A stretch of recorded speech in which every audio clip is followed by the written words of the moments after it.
Yes, Mr. Mayor. Here, Mayor Godis. still here. All right.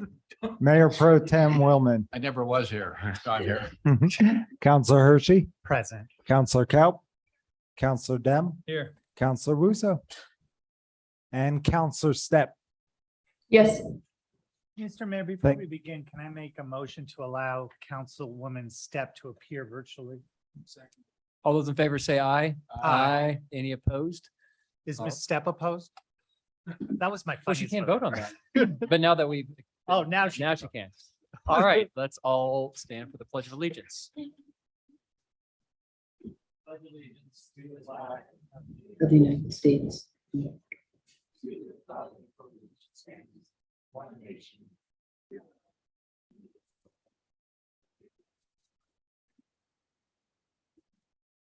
Mr. Mayor, just really quickly, and I know I'm out of order, but we had a serious incident in Glenwood Springs last week, and I just wanted to thank not only Chief Darris and the Glenwood Springs Police Department, but the Eagle County Sheriff, the Vale Police, the Garfield County Sheriff, and all the other agencies, including where I also work, that got together and ended this relatively peacefully. It was a scary situation right near downtown, but all the officers and law enforcement from all over the area did a great job. Thank you. Okay, agenda changes and conflicts. There we go. Took me a minute. I would like to take off the ordinance 2022-18 code amendments to title 060 and 070 related to hotel conversions and put that on as the first item on our regular agenda. I'll second that.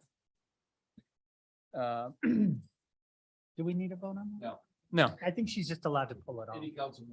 there we go. Okay, well, it's done then. All right, citizens appearing before council for items not appearing on the agenda. I thought you had a list. You have a list? Okay. Okay. Christian Henney.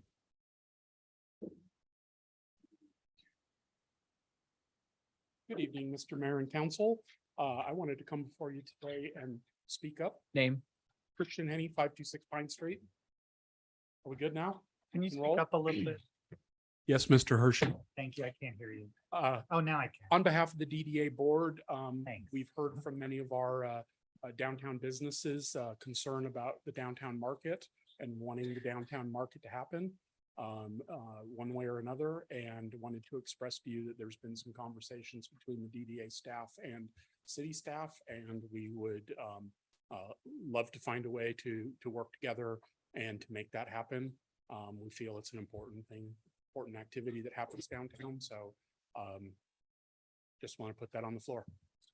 If I could follow up on that, Mr. Mayor, the DDA has been kind enough to offer to kind of step in as that lead agency, if you will, or lead vendor to help make that happen. Obviously, as with any permit holder down there, we're going to help out. But it's a huge thing, that they're willing to do that because it's a huge capacity issue, obviously, that we don't have. So I'd really like to thank Christian DDA board and Jillian, the director, for stepping up and helping. Yeah, and I guess I'd just say that acting city manager Steve Boyd, any staff that we have available to help out and to make this happen. Whatever that timeline looks like. I mean, Christian, are you thinking weeks, months, or what? I What's think if we work together, I think we can pull something off in weeks. weeks? Okay. Okay. Very welcome. Yeah. Thank you. Any other public comment for items not appearing on the agenda or not on the agenda? Okay. Is it on the agenda?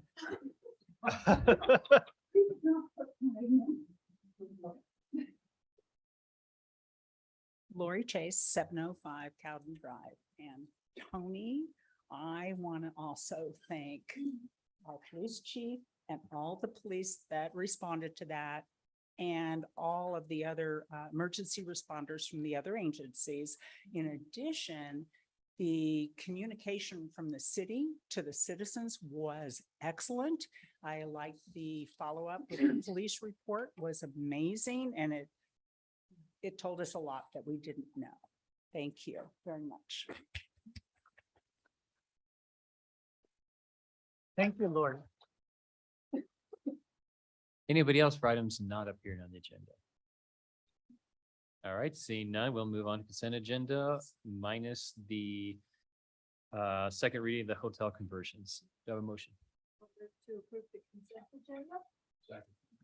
All those in favor say aye. I Any opposed? No, Motion carry. I'm sorry, Paula, Paula. She's muted. Though. just for the vote count. Sorry. I don't oppose it. Motion carries 6-1. All right. First item is planning item 1222, a code amendment. No, I thought we were going to do the hotel thing first. Oh, for the first. Okay, yeah, thank you. Sorry. Hotel thing. The hotel thing, is that what you're calling it? Sure. I'm sorry, ordinance 2022-18 code amendments to title 060 and 070 relate to hotel conversions, period. Second reading. Second reading. Well, Ms. Rousseau asked that it be pulled. Does she have specific questions or?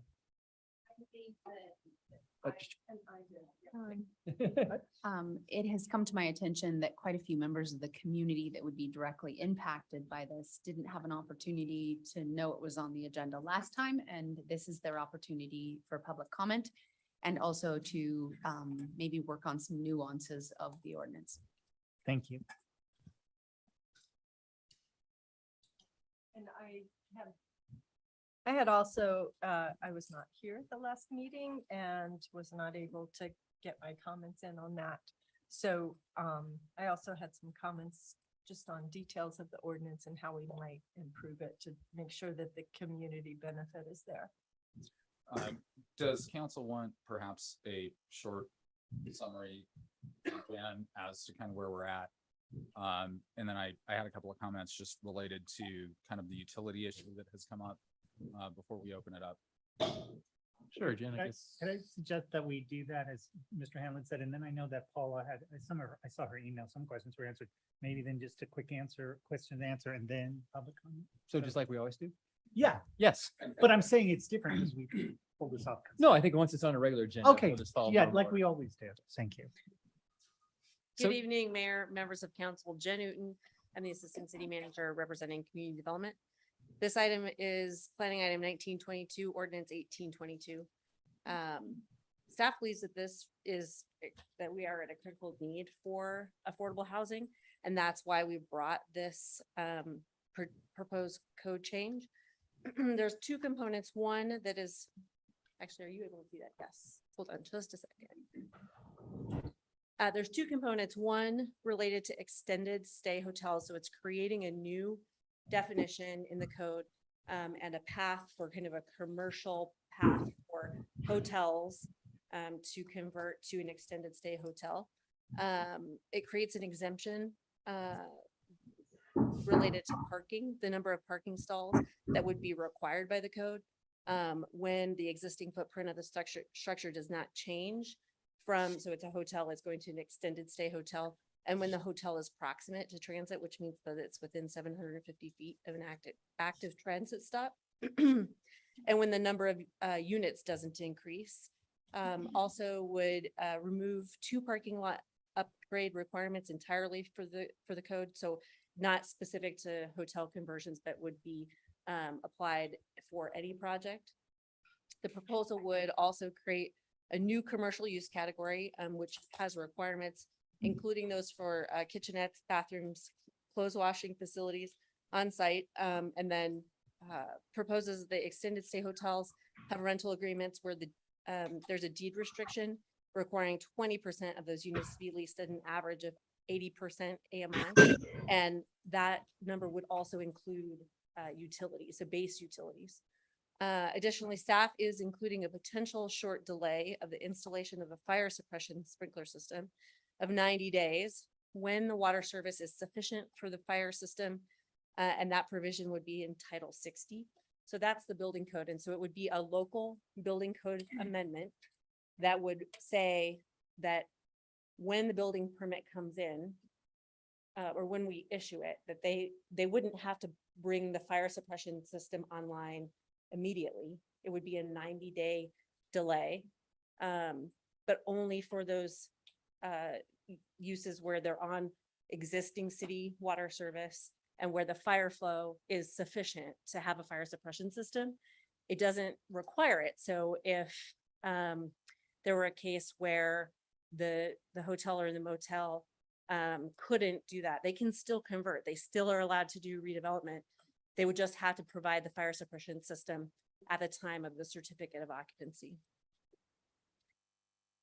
Then there's another path in this that is about hotel conversions to multifamily residential. So into apartments, changing the process requirement to make planning commission the decision-making body for most of these hotel properties. A change to apartments would require both a hearing at planning commission and at city council. There's a threshold in the development review that says that any project that is 25 units or more would be reviewed at city council. So there's also another component in the way that we do development. So we have a site and architectural review that is with a public hearing. There's a second component of that, which is after that initial review at a public hearing, which is called the final plans. It's kind of like the construction documents, but it's before the building permit. And what this change would do is take that away. So it would be entitled at the time of the hearing at planning commission after a development agreement is signed. And essentially anything that would have been caught in that final plans review would now be caught at the building permit submittal. So basically it's a process incentive, takes away as much process, it allows these hotels to convert to multifamily residential. And there isn't any requirement that where we were talking about that 90-day extension. That piece is not specific to this. So it would only be for those extended stay hotels. If it's going to multifamily residential, it would have to have a fire suppression system. Before CO. Before CO. There is one other piece that it would be exempted from the common open space requirements due to these sites being generally constrained. They're often entirely parked with parking, or they're buildings, you know, kind of the whole piece of the site. Here's kind of a side by side. I'm happy to go through this in more detail if you want. I know you wanted me to give you just kind of a brief overview. We also have those area median income limits. And for changes in Title 70, so not changes in Title 60, but for changes in Title 70, the Planning Commission and the City Council considers whether and to what extent the code amendment is a legislative decision by City Council. Prior to recommending approval, Planning Commission reviewed this, and City Council has to consider whether and to what extent the proposed amendment is consistent with the comprehensive plan and other city policies, that it does not conflict with other provisions of the code or other provisions of the Glenwood Springs Municipal Code, It's necessary to address a demonstrated community need. It's necessary to respond to substantial changes in conditions and or policy. And it's consistent with the general purpose and intent of this code. And with that, I'm open to any questions you have. I think I'm gonna just I'd like to follow up on kind of the utility and water issue for a second. So, keeping in mind there again, that the requirement in the building code as it stands today is that on a conversion from the current use to an extended stay or to multifamily residential is that a fire suppression system be installed on that conversion. The only proposed local amendment is that where we know they have access to fire flows, and that means off of our system, we know they have access to fire flows. We could see, giving that extra 90 days post CO to get that suppression system in place. Given the pushback that we've heard from other, from folks that are supplied by a different utility provider on the water side, I'm actually recommending that you don't make that change to 060. So to 060, to the local amendment to the building code, eliminate that. No 90-day. If you convert, you have to have a fire suppression on the day you get your CO. No TCOs without it, no COs without it, which would be the current standard in the code. So When that you would- make that conversion. That would remove Exhibit B in effect. That would Okay. remove Exhibit B Okay. in effect. Recommending to do that because you're going to hear from some property owners who are supplied, as you know, there are two water suppliers inside the city limits of Glenwood Springs, City of Glenwood Springs and the Mitchell Cooper Water Company. In terms of whether or not a property has available fire flows, that's a question for them to discuss with their utility provider. And their utility provider is the one that is obligated to provide those flows if they can. If they can't, then that conversion can't take place. And so if it is someplace on our system where we can't provide those fire flows, or it would require a major system upgrade, those system upgrades would need to be made before we could issue that change of use and issue that CO. So it will universally apply to us. That puts everybody on an equal footing. And so if you are supplied by Mitchell Cooper, you simply need to have that conversation with your utility provider for water regarding whether or not you can get fire flows. Because as the city of Glenwood Springs, we are prohibited from providing service in the Mitchell Cooper service area by the terms of the 1984 agreement. And so we can't go there. We can't do it unless Mitchell Cooper consents to a property coming onto our system. They've been clear that that's not their position. So if you own a property in the Mitchell Cooper Water District, you need to have that discussion with Mitchell Cooper as to whether or not you can get fire flows. With that, So with that also, I think it's important to note, this is an item on second reading that's related to hotel conversions. It's very specific to 060 and 070. So I think if we have public comment tonight, if we can keep it specific to the hotel conversions and affordable housing, which is what this is about, and not talk about, I'm just saying this for the general public, about whether Glenwood should or shouldn't be providing this or that, because that's not what this agenda item is about tonight. So let's just try to keep it focused. With that question, Jen, I have a question, and this is a new program, right? This is an option. So any hotel, motel, lodging option in the city of Glenwood Springs right now we're not taking anything away. We're not changing a current use. So this is a new additional opportunity that folks can or can't take advantage of. But right now, if somebody wants to rent their hotel room out for 29 days, they're absolutely able to. They just have to pay city sales and lodging tax. If they want to rent it out longer than 30 days, then they would have to do what was the current condition? There would need to be 29-day increments of a contract. And there would need to be remittance for the lodging tax. Because stays over 30 days are not considered that short-term transient hotel stay. I Some think of- that, and- and I think to answer your question, currently you would have to convert to multifamily residential. Right. So this just makes it slightly easier to do that versus having to do 29-day stays. Yes.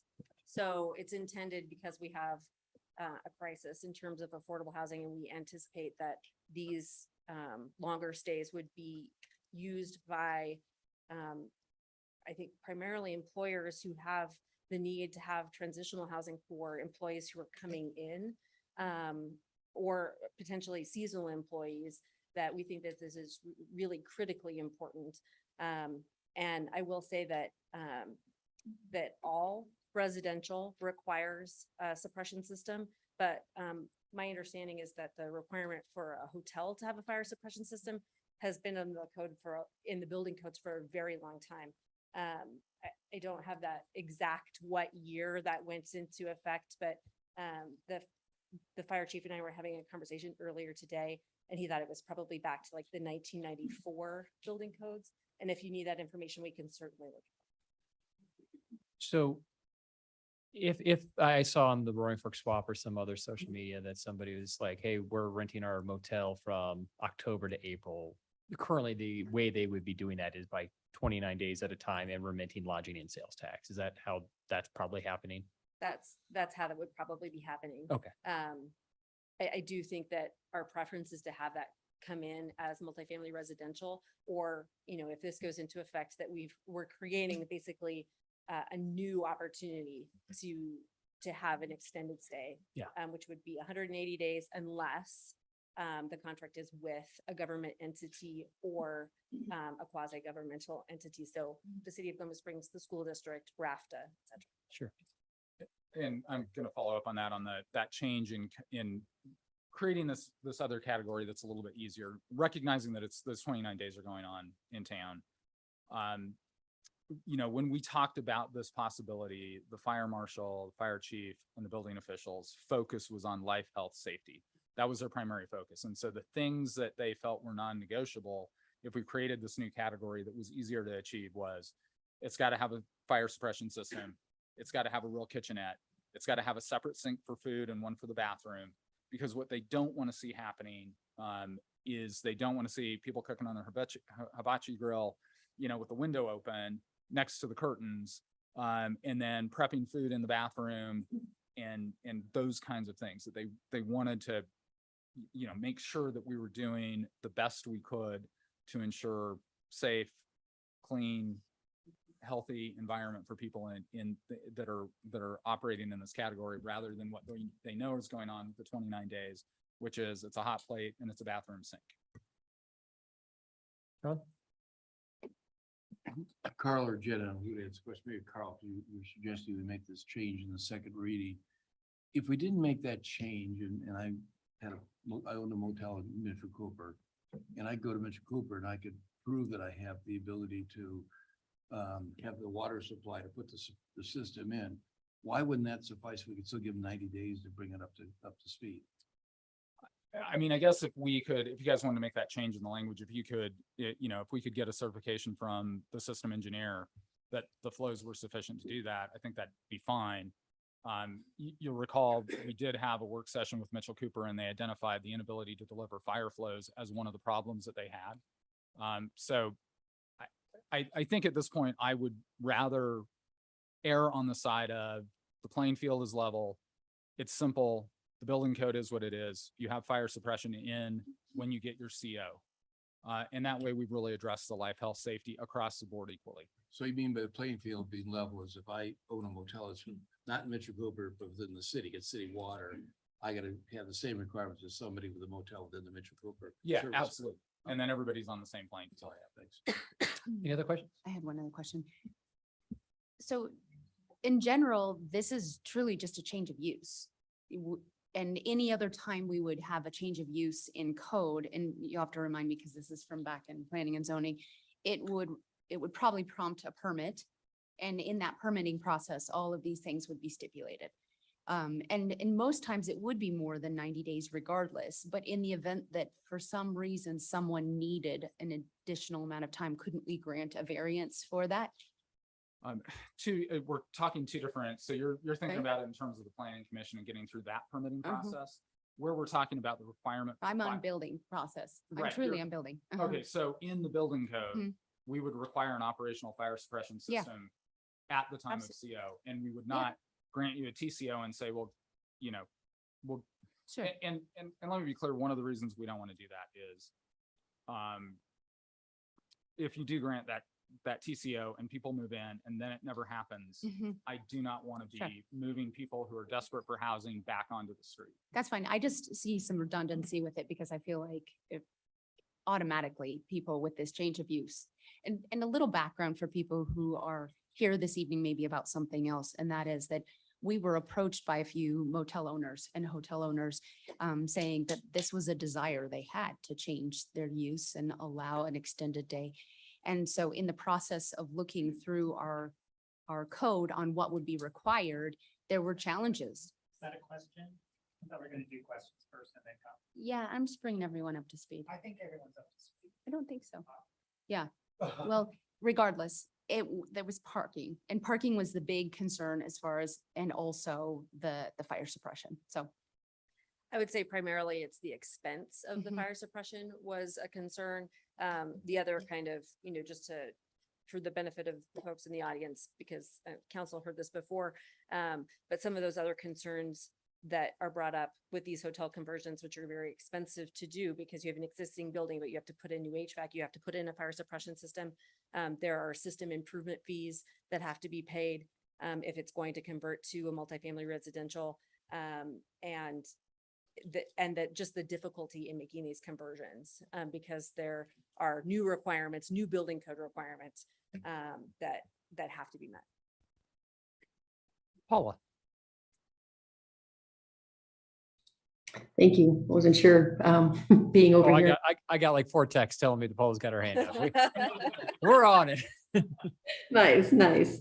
I really think this is great. Jen, thank you for offering us all this explanation and the work that the staff has put into this. But I'm just, I understand, I feel like there's an overlap of the problem with Mitchell Cooper Water and these hotels that have expressed a desire on that Mitchell Cooper water system to do these conversions. And I'm just wondering, what do they need other than can they individually go and ask to be waived from Mitchell Cooper so they can get it on the Glenwood water system? Or is that completely out of the question? I'm trying to find a pathway for them to get to where they could also convert their hotel if they're part of that system, but don't want to be part of the system. They want to make the conversion. I'm trying to figure out how can we. No, that's, we don't control that, Paula. And so that's a conversation between Mitchell Cooper as the utility provider and the user. Our agreement with Mitchell Cooper is really clear that we cannot accept somebody onto our system unless Mitchell Cooper consents to them coming onto our system. So really that has to be a conversation between that utility provider and that particular customer to come onto our system. And we're happy to have that conversation if they come to us with that letter of consent to come onto our system. And I think we'd be happy to work with ways to make that easier for them. But until they have that letter of consent, we have no authority to provide water to them. So they can't. And remind me, didn't we have some of those properties get off the system without that consent letter? No, I don't think that's the case. Six Canyons, and I know there's a lot of argument around that. Oh, excuse me, No, excuse me. I finished talking? With Six Canyons, I believe that was a little bit, that was negotiated a little bit before I was on board again in 2015 or whenever they were building and negotiating that. But my understanding is that the then board of the Mitchell Cooper allowed them or had that conversation. I also know that there was an agreement between them regarding paying some costs to come out of the system. So there again, that was a private negotiation the city didn't have anything to do with. So absolutely you can come off the system and come onto the city. It requires consent of Mitchell Cooper to do that. And if somebody, one last question, Carl, just so I understand this. If somebody who wants to purchase their hotel and then they request, I guess who has to request that? The current owner, or can the new developer request that? I imagine it could be either one, but there again, at the end of the day, Mitchell Cooper as the water utility provider has to consent to them leaving. So I think anybody could request it. But there again, that's Mitchell Cooper. That's a question for them. Like I said, the only thing I have to focus on is the fact that we can't accept a customer unless they have a consent letter from Mitchell Cooper that allows them to be on our system. Okay. Thank you. Can I ask another question on that is, for that, how is that ability to provide the fire flow demonstrated? You know, I think that at that point, they would have to, look into maybe Gary or Matt to be able to talk about it, but Okay, as you go through that building permit procedure, it's going to vary what the flow requirement is depending on how big and the design of the system. But there are system designers for sprinkler systems, and Okay. they're going to dictate what the flows are. And then you're going to have to identify at the tap that you have those sufficient flows. and that's the same whether they're on the city water system or the, Absolutely. That requirement in the permitting process is absolutely the same. There's no difference. okay, and go ahead, Gary. Well, yeah, I mean, Carl pretty much, said what I was gonna say. Okay, thank you. There are two ways to prove water supply for a fire suppression system. One of which is to have a sufficient size service line and ample flow as inspected and required by the sprinkler system designer or the suppression system. Okay. The other way is, in some cases where the water service capability is undersized, they can in fact, or if static pressure is low, they can in fact put in a boost pump, a UL listed fire pump, and storage so that they store their own water on site Okay, and then run a UL listed fire pump to provide the needed fire flow to run the suppression system. okay. And then also just to clarify a question, who provides the water for the hydrants that serve these properties? Underneath the terms of the 1984 agreement, we installed hydrants out on 6 and 24, which are actually inside the service area. But that was an acknowledgement at the time that there was insufficient flows for hydrants. Okay. So those are city hydrants, and we have a water line City running water, through there to okay. serve those. Okay, and then I had one more question for Jen, is, on the,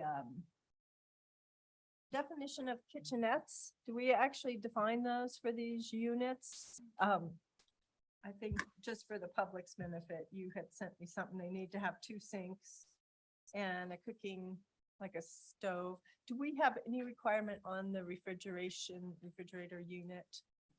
Like as a mini fridge? We don't, and there acceptable, isn't, or in, would we- and my understanding is there is not a definition in the building code, and that is why we added that definition that is a sink both for the lavatory and a sink for the kitchenette.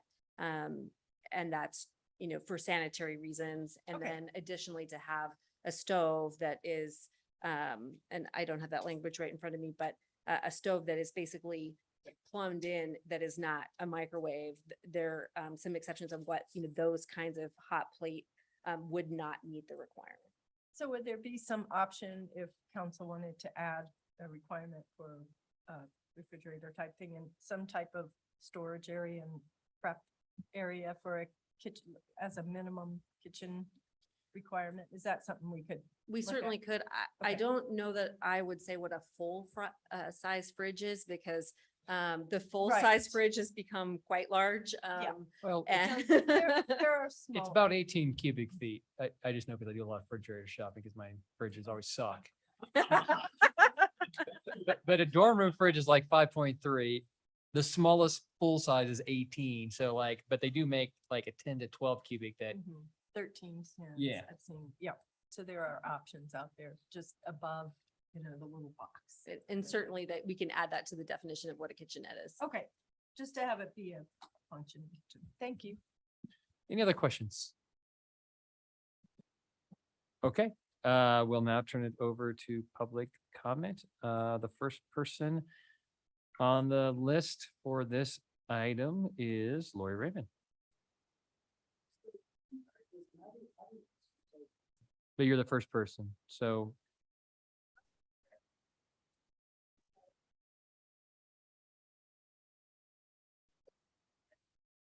My name is Lori Raymond. I live in Glenwood Springs. Actually, I live in the Glenwood Heights Park, which is the mobile home park behind the Hanging Lake Inn, which is next door to the Affordable Inn, which is one of the properties being considered for conversion. And as in this park where I've lived for 20 years, we have been on the Mitchell Cooper water system. It's one of the ways that it's continued to be most affordable place to live in Glenwood Springs. It's a wonderful neighborhood.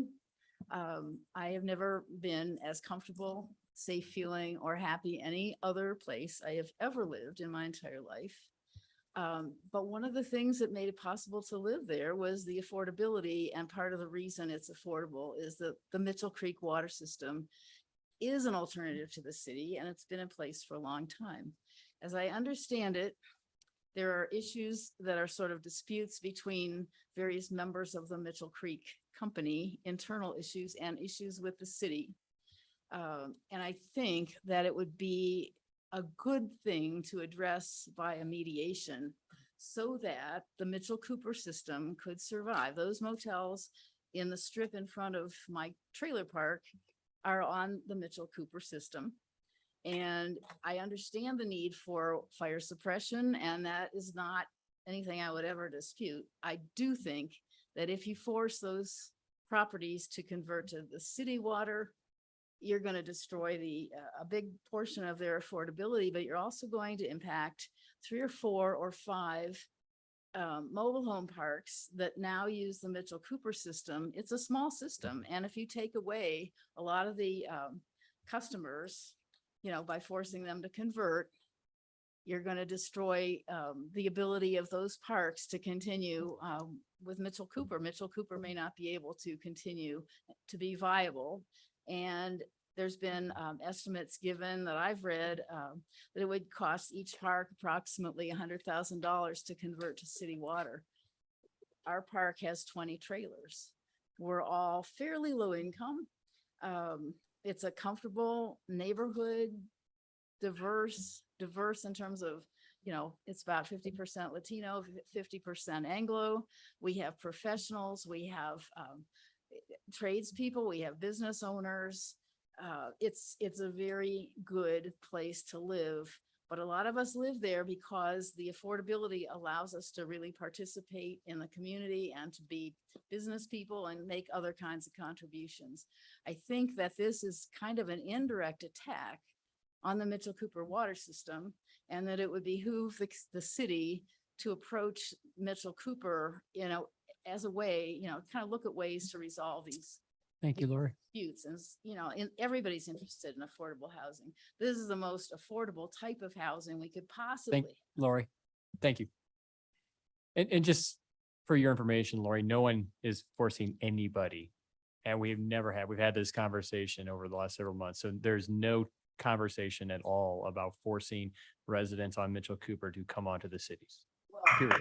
you may not be forcing them with a gun to their heads, but if you take away the viability of the company, it has the same effect. All right, next is Margaret Tapor. Okay, Walter Tapor. Yes, sir. We're Bob. We here. Are you Walter? Are you Margaret? Margaret, you're first. Yeah, I see Margaret and a Walter signed up here. Oh. Check in. Oh, I see. Okay.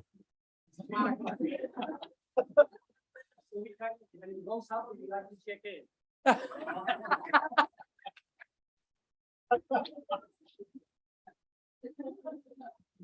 That was fantastic. Okay. Art Rothman.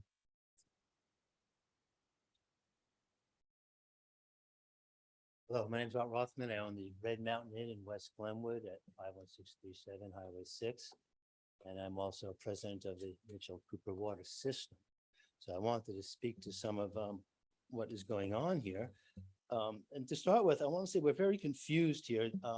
What was published yesterday on the city website says approved city water service at the time of building in order to take advantage of this new ordinance that you're discussing today. So I think it's been totally changed right now, and I'm not sure it's quite appropriate that you vote on passing it today with these changes involved. So I'm going to request that you table this to start with. I don't see how you can have a second reading on something that is still a work in progress. Carl has just made suggestions on that also. And we would like to look at it some more. We feel like we weren't given much warning on this. And, you know, you're saying that you don't want to harm Mitchell Cooper, but I want to know why, if someone could explain to me why this was put in, if that was not the intent to force Mitchell Cooper onto city water. I'm not sure what you're referring to. Just let's get through with it. Okay. Artie, Sorry? are you done with your public comment? No, I asked the question. But we don't respond. You don't respond. Okay. Oh, I'm sorry. Thank you. I'm also want to comment on what Carl just said. This is a major issue for Mitchell Cooper. He said that the city did not violate its contract. And we would like to see proof. We came to you on January the 6th and asked you to have this discussion. And we were told at the end that we were asked to provide some information, which I provided, and that you would get back to us. And now here we are 6 months later, and we were trying to actually work towards affordable housing. And I think you need to understand that it was Mitchell Cooper water users at hotels that really started the conversation on conversions. And now you're trying to block us out of it, it seems. But Carl's comment saying that we did not object, that we were part of this conversion of selling city water inside Mitchell Cooper's service area to the Six Canyons housing project is simply not true, and we dispute that. And it says very specifically in our contract that you must have written consent from Mitchell Cooper to sell water in our service area, and no one has ever been able to provide that to us. And we contest that. And we asked for a discussion on that and to have some concessions, which would involve allowing Mitchell Cooper to access fire suppression water only from the city. We think it's a very fair request. And if you would concede that, we were in the position back then in January to probably provide 100 rooms of guaranteed affordable housing at no cost to the city. Thank you, Artie. And we get no answers. Thank you. All right, Monica Wolny. Well, I think already asked the question, doesn't really. We're not, Monica, it's not a give and take. Got it. We can answer a question later. Hi, council. I am Monica Wolny. I'm the owner of Hanging Lake Inn. I also sit on Mitchell Cooper board, and I just kind of wanted to reiterate what kind of Artie was saying. In the paper, you guys did write that you had to be within city water to be on, to be approved to convert from hotel to multifamily.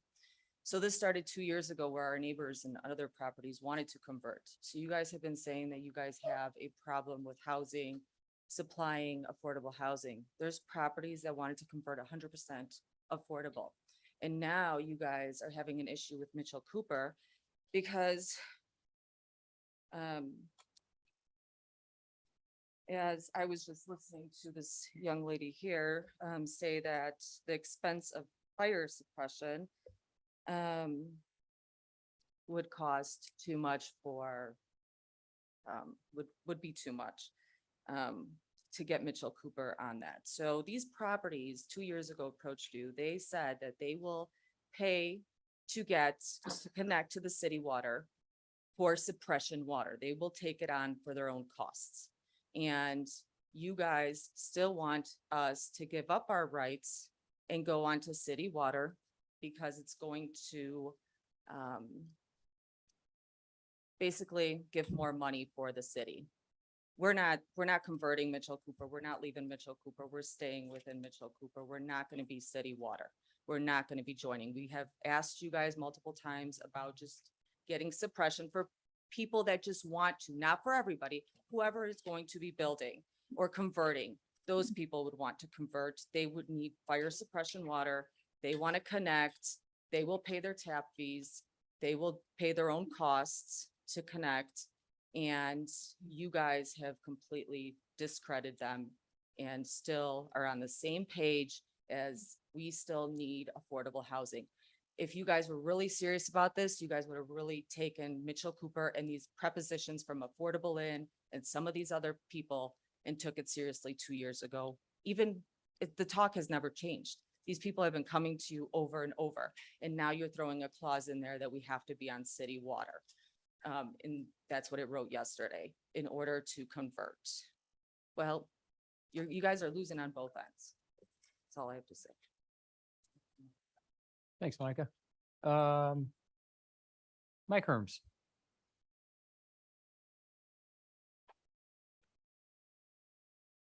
Good evening. I'm Mike Herms. I'm director with RAFTA. I'm here representing RAFTA tonight. I just want to speak to the original amendment, but I'm not going to wade into the Cooper Mitchell ditch thing tonight, but we would like to support, the amendment to the code that you guys are presenting as it is. Removing the 90-day clause for the fire suppression. I'm okay with that. That's something that we would be all right with. But the rest of that, we would like to see passed as soon as possible and adopted so that we could move forward, looking at these hotels to convert them. The parking and the open space in particular really makes these projects viable, and they could move forward then. So that's kind of where I'm at with that one, and RAFTA is as far as it goes. So that's all I have, unless there's any questions. Thank you. Thanks, Mike. Thank you for all you're doing, I know, with RAFTA and with employees and drivers. Thank you so much.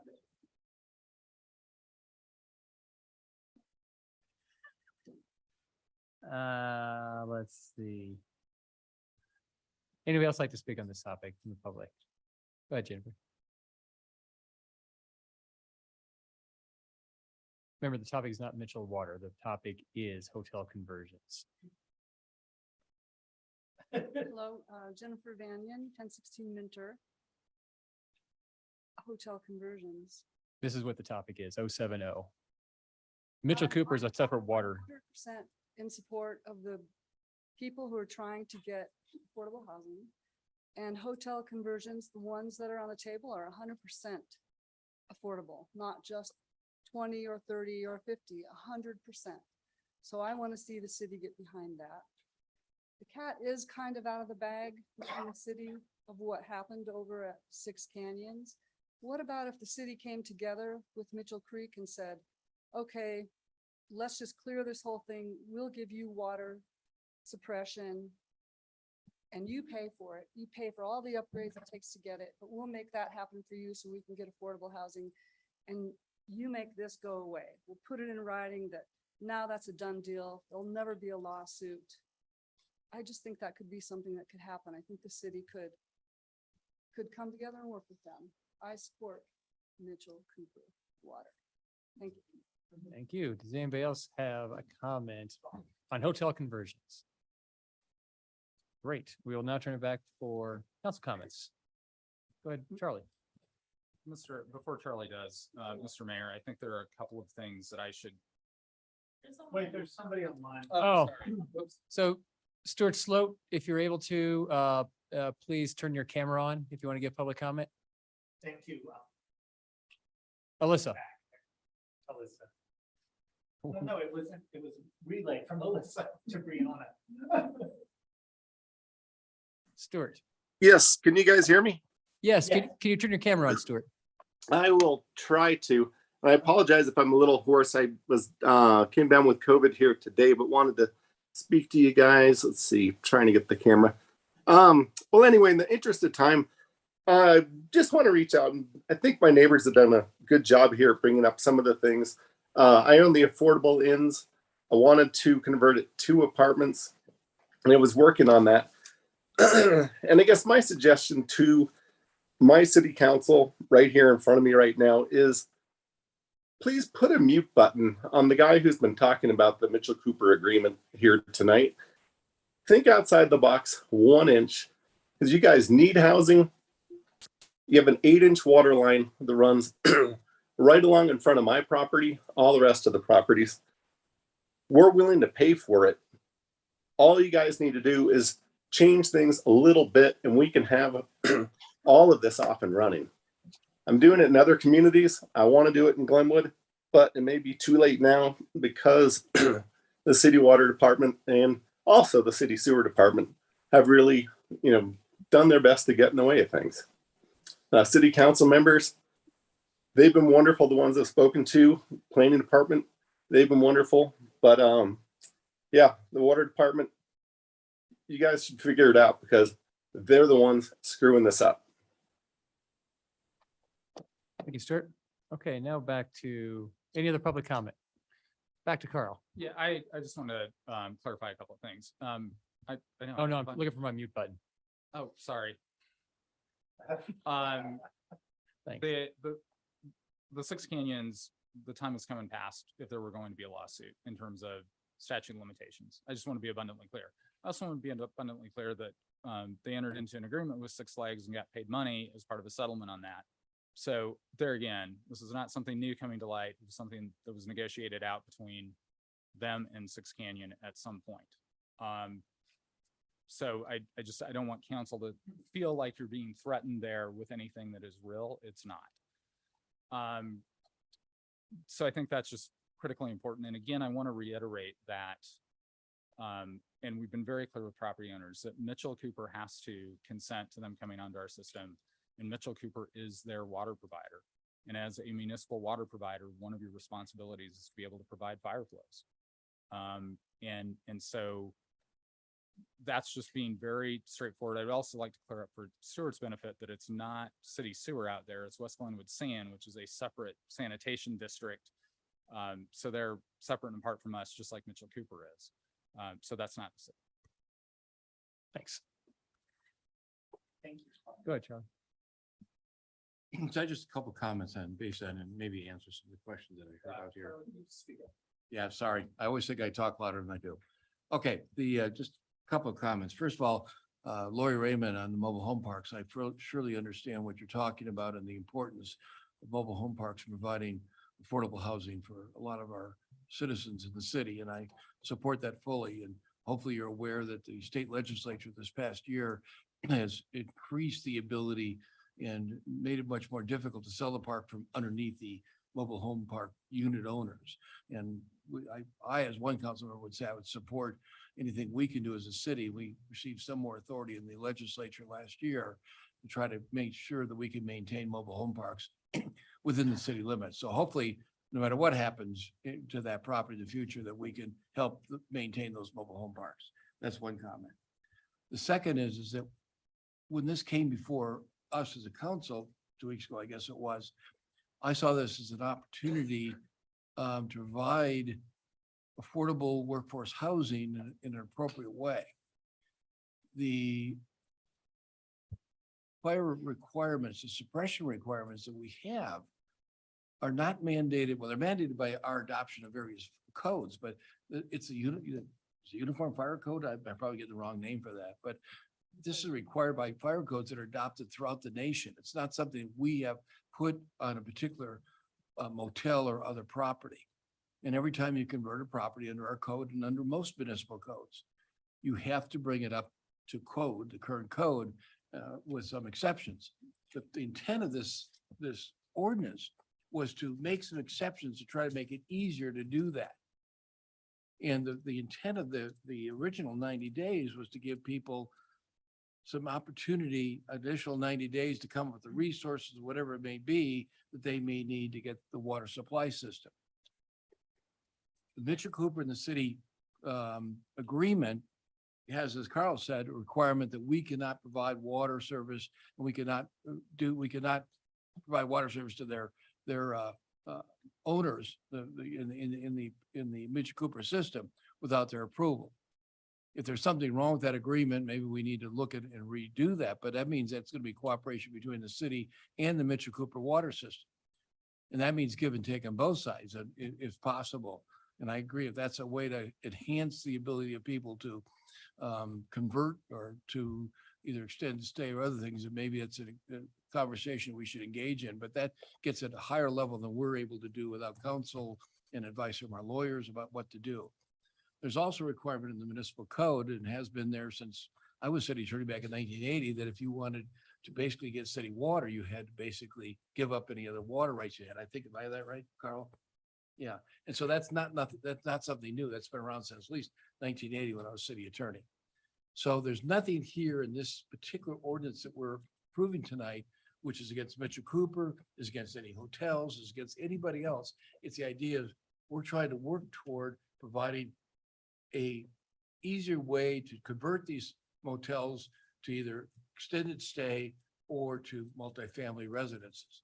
I think it's a good move forward. Is it everything we need to do? Probably not, but it's a good move forward. So I'm going to support the ordinance. And frankly, I'll go along with the change, but I'm not only having a problem with the 90 days, frankly. So. Sorry, Uh, Tony. What? My mic wasn't on. Tony. My light's on. I was talking to someone before this meeting about affordable housing, and this is sort of not, I hate that word, because this would be housing that Raft and other short-term people would use for sort of workforce housing. There'd be some sort of law, but inadequate housing is not affordable housing. And if it's not safe, Mr. Mayor, and if there's not the fire, then that's not, I don't want to create a situation where we're putting people in unsafe situation or unsafe houses. So unfortunately, this water thing has gotten into this, and I am sympathetic, but I think, Mr. Mayor, we have to, as one of the callers just said, we have to sort of separate those issues. But I want to address at some point this Mitchell Cooper issue, because I don't think it's gonna, is it Cooper, Mitchell Cooper issue, because it's going to continue to come up. And again, I think you said it best, Mr. Mayor. You said, like, no one's putting a gun to anyone's head and saying, convert your motel to a housing. We're trying to provide this opportunity. And if it alleviates some of this short-term need, I don't see it as alleviating long-term need, but a short-term need for housing, then I may reluctantly support it. Thank you. Thanks, Tony.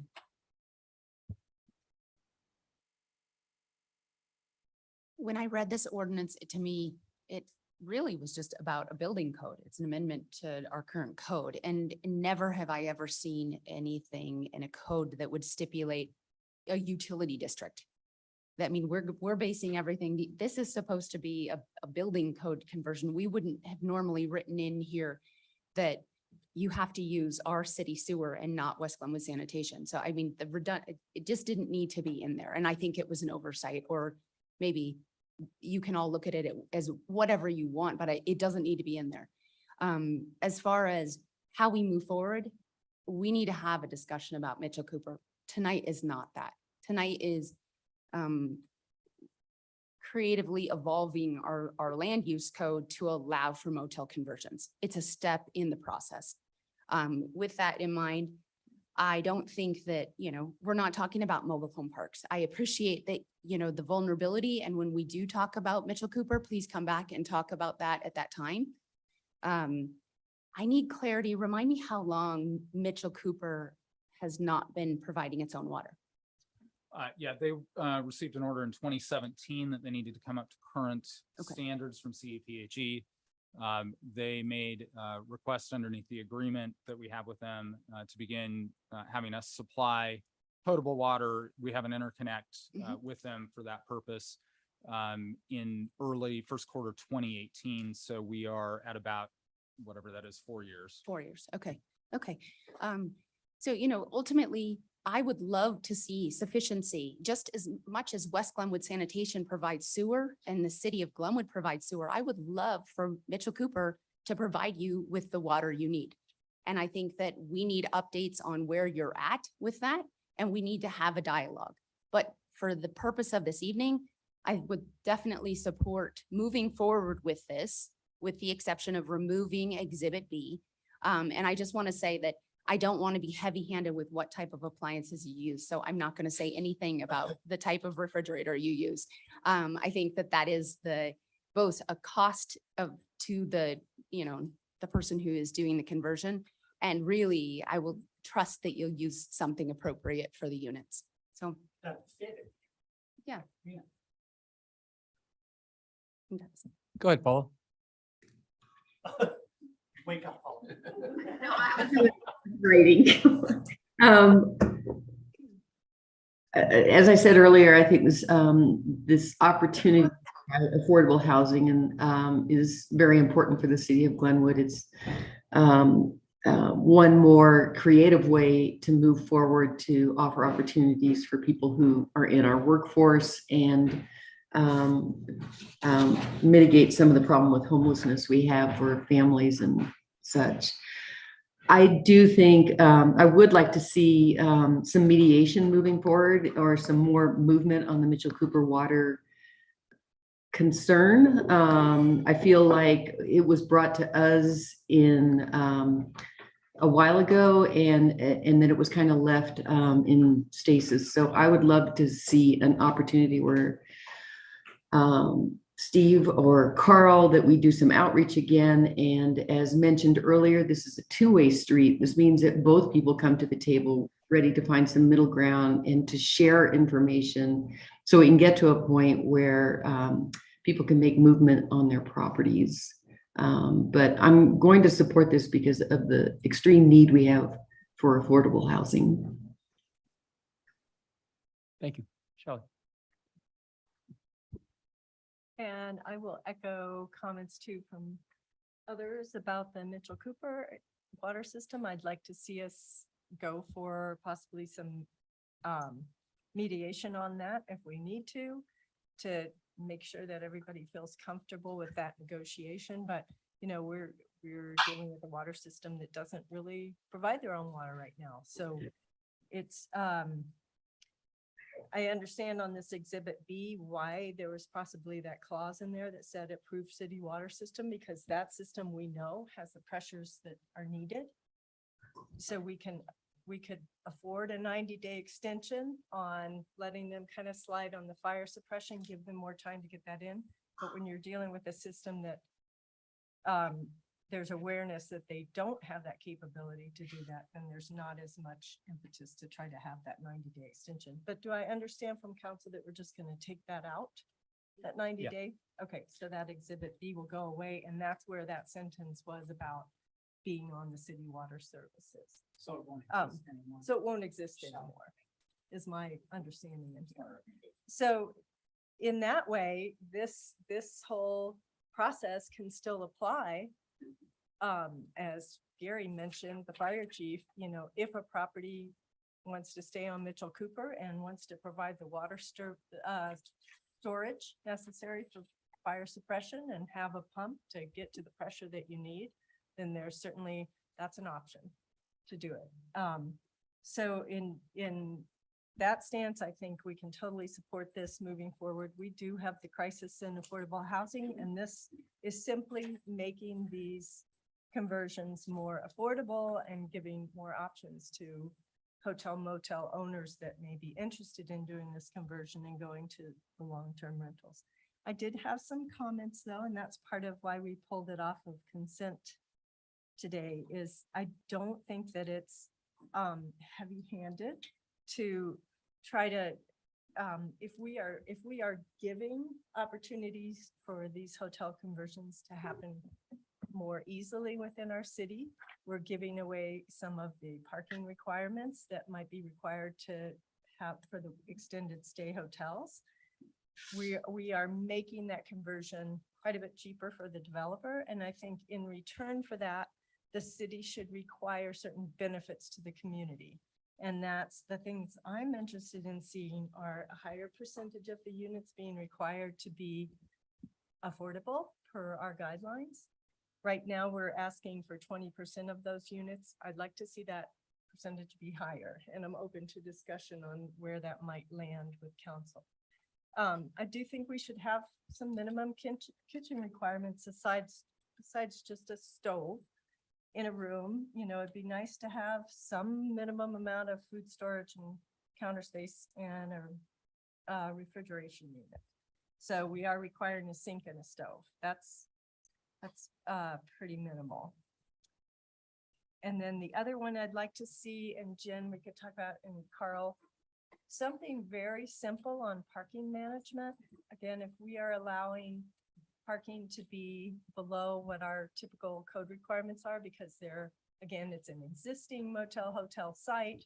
They are what they are. They're not changing the footprint of the building. They're not changing footprint of the site. But they are converting to long-term residences versus overnight stays in hotels where you might not have all the rooms occupied. I want to make sure that parking stays on site and doesn't spill over to the other neighborhoods. So if we can just have a sentence or two where the management of that facility and that property has to manage their leases and parking such that that parking doesn't spill over into the other neighborhoods. I'd like to see that as part of this I think that's mostly what I have, and I'm interested to hear what the rest of council has, where we might land on affordable housing, if we should be closer to 30%, 50%, or, but I'm hoping it will be above the 20% that we're at right now. Counselor Dame. Thank you, Mr. Mayor. I basically concur with what I just heard from all my fellow council members here, and I think a possible pump and on-site water storage is a viable option to move forward without being connected more than you already are.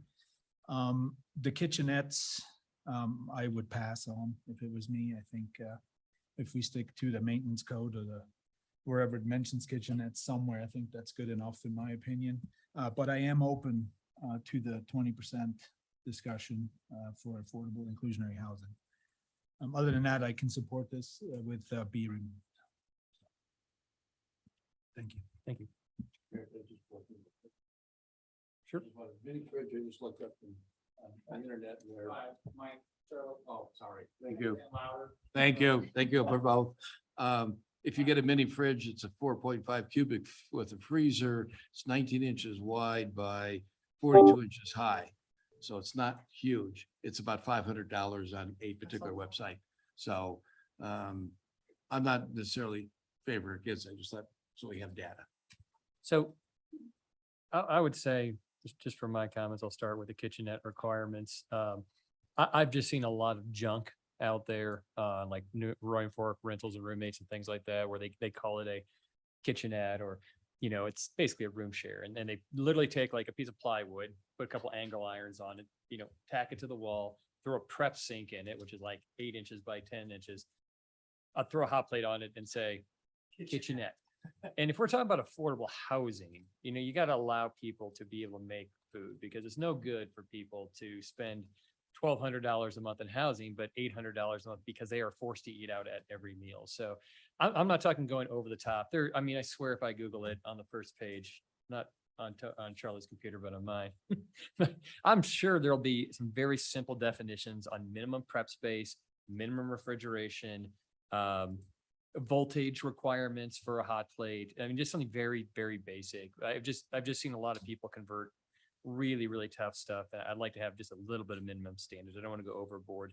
What I would like to go overboard on, though, is I think 50% for affordable housing is a great place to start. I think this will be affordable by nature, but we've seen what this does. And really what brought this to our attention was Rafta saying we're just desperate for a place for housing. And I believe a studio with 100% AMI at 100% AMI is like 1,600. So 300 square foot studio for $1,600 is yes, it is pretty darn close to market rate.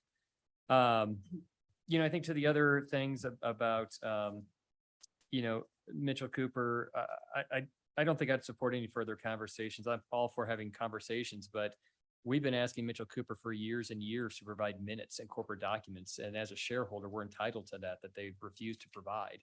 And so until they provide that basic baseline information, I think it's tough to have a conversation with a party that won't provide us with documents. It's like doing discovery. If you can't do discovery, you can't have a conversation. I think providing flyer flow, listen, this is, at the end of the day, Mitchell Cooper is its own governmental entity.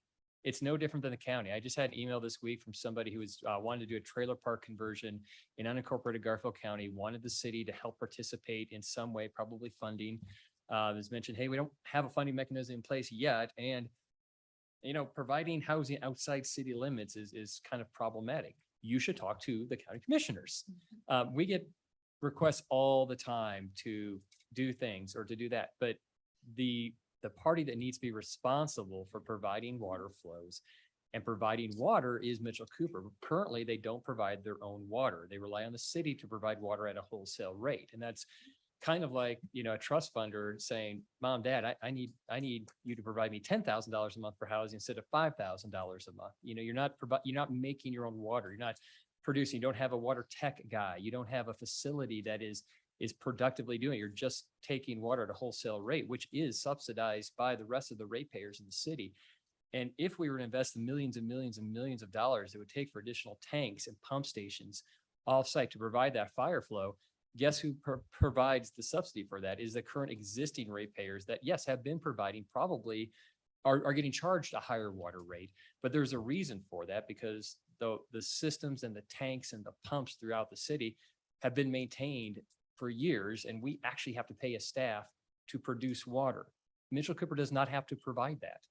So I think, you know, when we look at what affordable housing does and what this is actually intended for, you know, there's right now all kinds of hotels that are providing long-term leases. I just, you know, there's an ad from Miss Wolney actually that is requiring full payment upfront for 7 months. That's illegal. You can't do that. That is illegal to do in the city of Glenwood Springs. So please don't do that. You're able to rent for 29 days.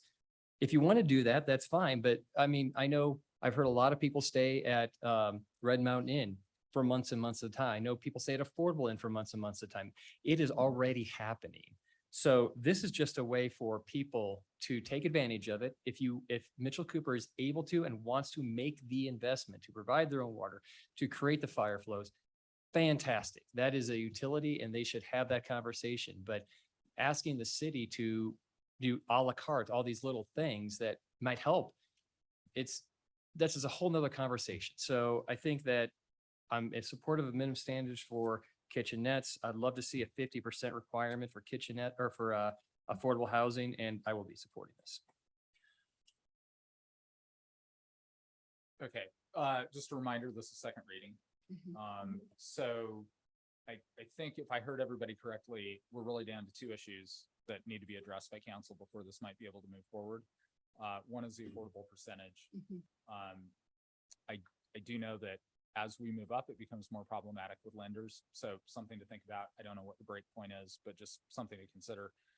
Two, I think the easier one is, you know, are there 4 of you guys who want to come up with a kitchenette standard tonight? Go, Charlie. I'd move to continue second reading of ordinance 2218. Can I ask a question before you do that? Because you have like Raft in the audience who is desperate to get this going. That's why I was saying, if you guys can come to a conclusion on those 2 issues tonight, I think we can move this forward. And I know that there are a lot of really interested parties who would like to move forward with this on the housing front. So not to cut you off, Charlie, but I would love to know if we have to have a definition of kitchenette, then maybe we do need to continue, but I didn't see actually 4 people nod their heads that they wanted to do that. So I have a suggestion on how to solve that. One is that I think we just need to dial in easily the amount of affordable housing and also a percentage, which I think we've all seen recent scales of AMI. As far as the kitchenette, I think we can put that a minimum kitchenette standard can be like Added on implemented. later. And then we can actually task our planning and zoning commission with creating that. Yeah, I agree. yeah, Yeah. yeah. Is there Great. nothing in the building code about kitchenette? I would think it's. I'm sure there's something. There is. Yeah. I think what it Ms. does- Hooten, our community development. There person. actually is not a definition of kitchenette. I asked the building official. So what I would suggest is maybe that you add a requirement for a certain size refrigerator, which if Mayor Godis is more familiar with refrigerators than I am, which it sounds like he is, that we could say maybe 18 cubic feet for I think 10, Yeah. even 10 as a minimum, just. 18 is a full size. It's a small full size, but like, I think my suggestion would be 10 square feet and then for minimum prep surface. Yeah, cubic feet. And for minimum prep surface, 24 inches is a standard depth of a countertop by say 4 feet. That's 1,152 cubic inches of prep space. I'm gonna be honest. Square inches. I think I struggle with this a little bit because I think that we are a legislative body and you are micromanaging this. So, Yes. and I think we have some very skilled people who can come up with this. Yeah. I won't support. But a motion that includes size. Okay. Can we get that? To come can back. we have second reading tonight? Tonight is second And- reading. yeah, Yeah, how- and then, but I and mean, I can think what we- I'd like to suggest, because I would love to get the confidence in some of those conversions to move forward. If we need to come in and tweak what a kitchenette is, I'm happy to do That's that. fine. The bigger one is AMI and number of units. Right. Okay, so really quickly, if these are studios, hold on, if these are studios, 100% AMI for a studio in Garfield County is $1,650. So I think that if we used 100% AMI, that's a really safe range that does not feel too low. Can we say it's an Can I- average?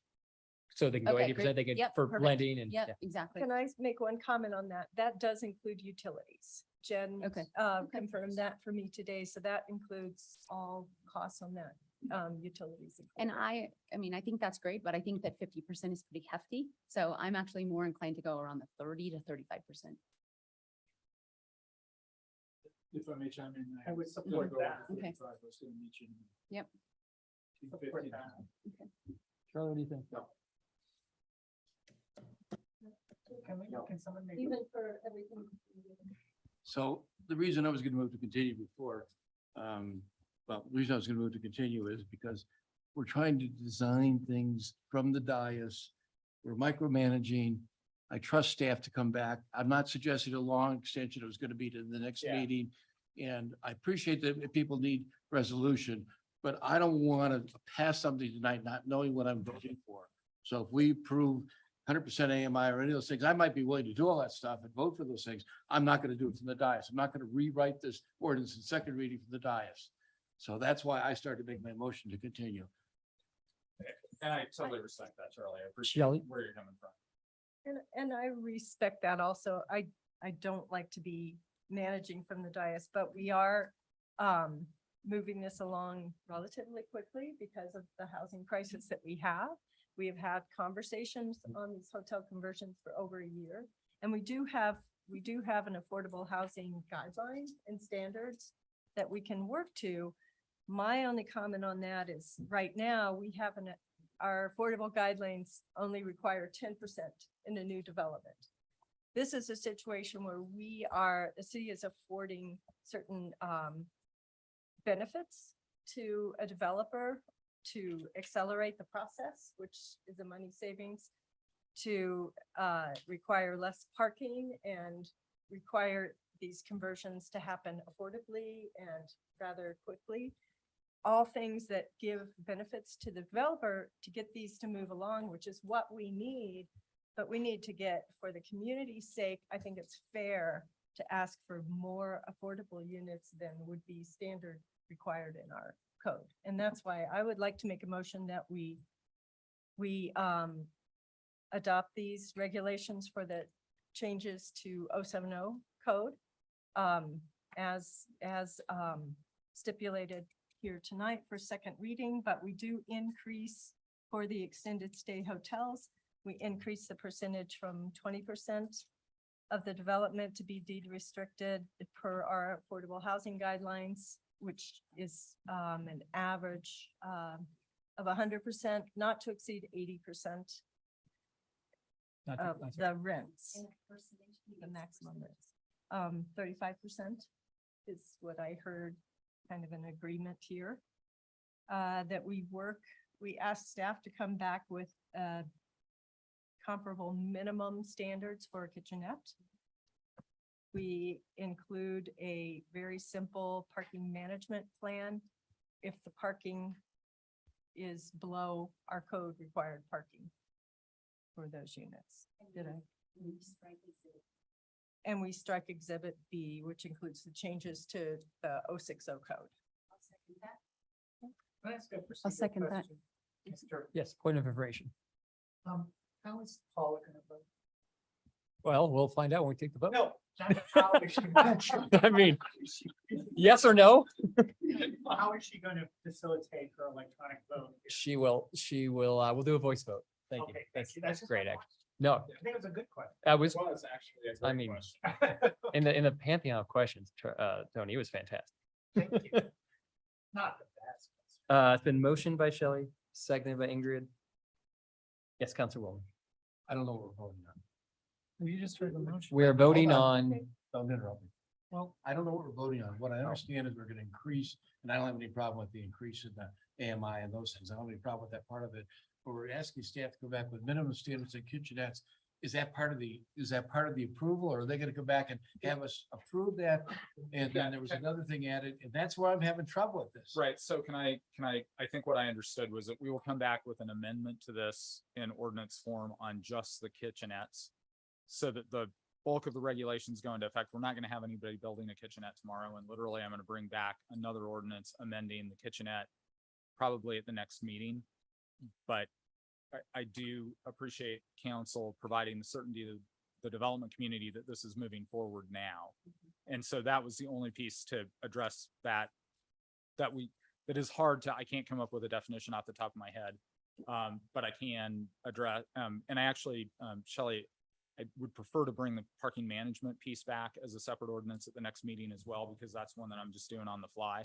Yes, and we do not have that We don't specifically have that in there. designed And right so now. the change to what I understood was an average of 100% AMI is a straightforward one that we can do in the ordinance without a lot of work. And that's right. for the extended hotels. Hotels, right. Stays, that if it's going to residential, it will fall under our Right, regular. so extended inclusionary stay, zone. the motion was an average 100% AMI, 35%. Right. So if the motion is just that, with the understanding that we will have another ordinance next meeting. Meeting to address kitchenettes and parking management. I Is that- like, I just want to make clear that both the person who made the motion, the person who seconded agree to that, because that's not what the motion said. No, that's what I was walking through, and so I would appreciate if they would. I So amend and- appreciate the clarification, and I will amend to align with the clarification from city attorney. and I'll amend my second. Okay. I have a Call question. the question. Wait. There has been comments from council members on looking at a future mediation with Mitchell Creek. I know that's not part of the motion that you made, Shelley, and I'm not trying to make this part of the motion, but can we at least have some discussion in the future on discussing Mitchell Creek again as a council and deciding if we want to look at mediation?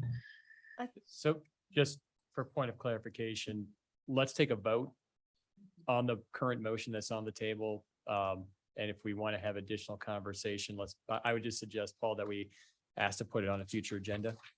Okay, Second that. that'd be great. Okay. Thanks. Ryan, let's do a voice vote. Wait a minute, no, I think it's an ordinance. Yeah. roll call. A roll Yeah. call, Means a roll voice call. vote. Yes. Just for Paula. Counselor Stepp, Yes. Counselor Wuso, Yes. Counselor Dem, Yes. Mayor Godus, Yes. Counselor Kaup, Yes. Mayor Pro Tem Willman, Yes.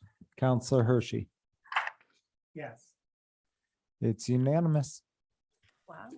Yeah. All right. Thank Very you. nice. Thank you very much, guys. This is kind of exciting because we're like Could we, really making some progress. Yes, Mr. Mayor, thank you. to address Paula's concern, can we, on a future agenda? I would like to, it may not be the next meeting, it's probably the meeting Yeah. after. I'd like to schedule an executive session with you guys to update you on sort of the status from at least my legal perspective on Mitchell Cooper. And then outgrowth from that would be some direction from you guys on next steps in terms of engagement. And we can keep the Mitchell Cooper people informed when we're gonna talk Absolutely. about it at length. Yeah, absolutely, because I kind of want to reserve your next meeting to talk about the chair next to me. What chair? And I will also say, I'm excited about the kitchenette identification because I think it can be applied to like ADUs and all these other things too, like within reason. Have you seen those kitchenettes in the little houses? The little houses? Whoa. Wow. Phew. Let me pull that out. Next item. Was the next item? Mr. Mayor, I would move to continue planning item 12-22 to our next meeting. Second. All those in favor say aye. Aye. I, Any opposed? Motion carries unanimously. We're right on schedule. Next item, which I told my friend Steve Casey would be at 6:15. So apologies, sir. Community Wildfire Protection Plan update. Go ahead, Gary, whenever you are. Good evening, Mayor and Council. there's been a lot of discussion over the last couple of years about our wildland fire danger and associated problems. Finally, early this month, we were able to get how do I get rid of the Thank God it's not just me, Gary. can't talk and chew gum or eat or walk. Anyway, we were finally able to engage a consultant to help us update our community wildfire protection plan, which was done in 2007.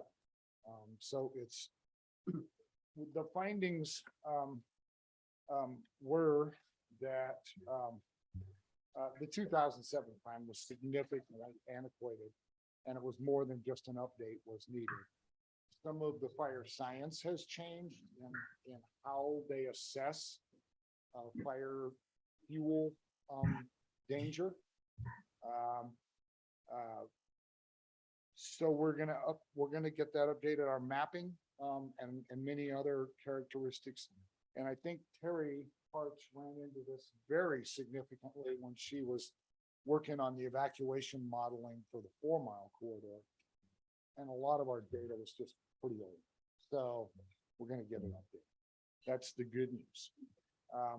As a part of the overall CWPP, evacuation is also a component that needs to be addressed and identified in there.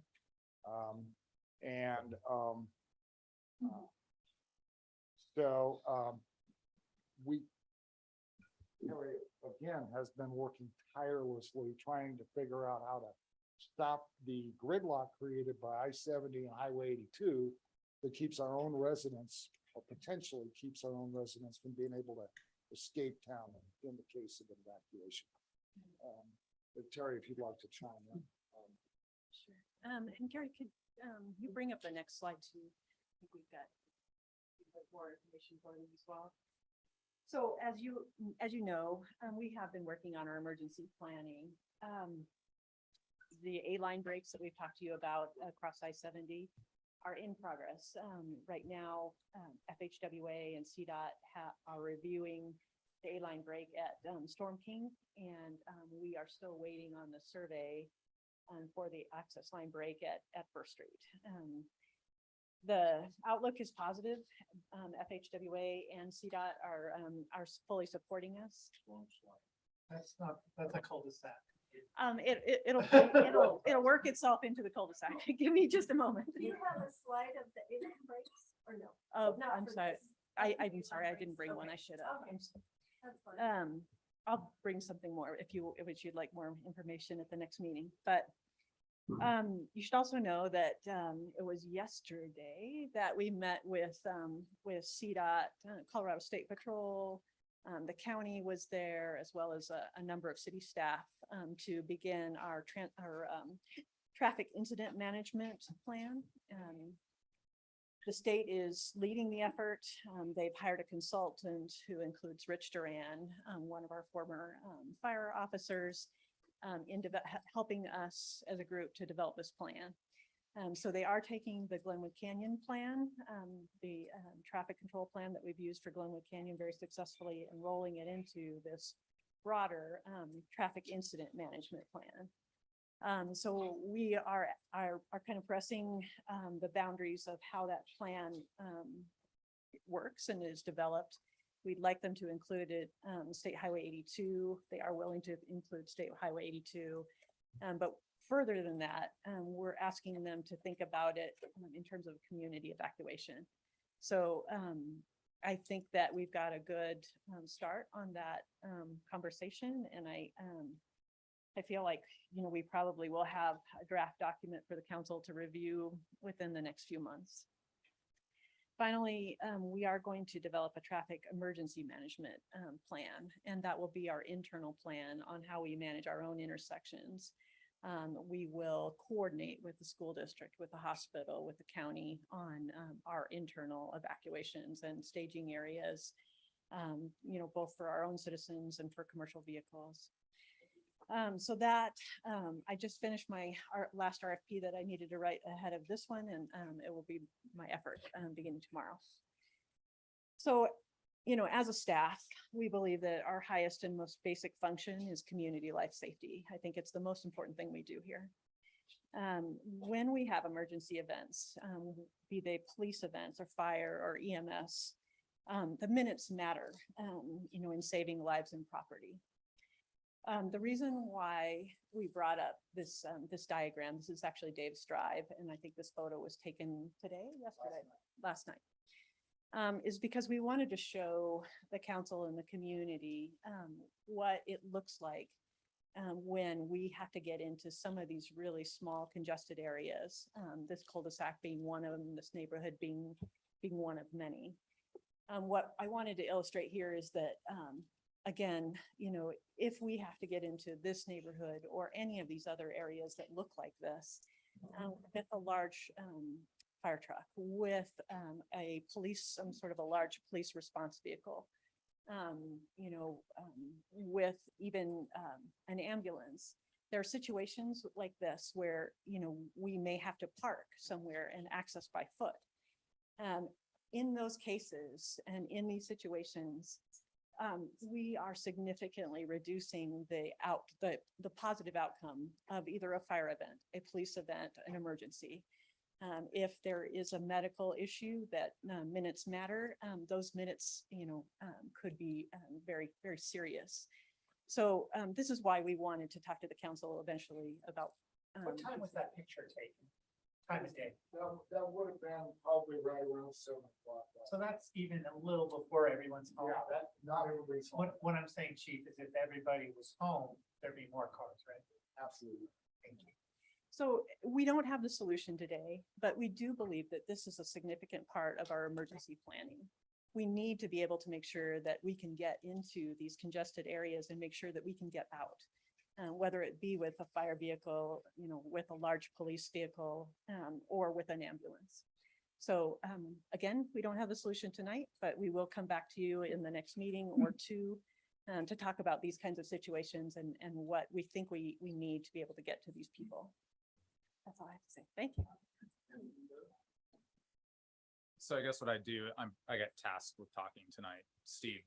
I'm supposed to be saying, and now Steve will fill you in on the rest. But he has a really sharp object held to my femoral artery.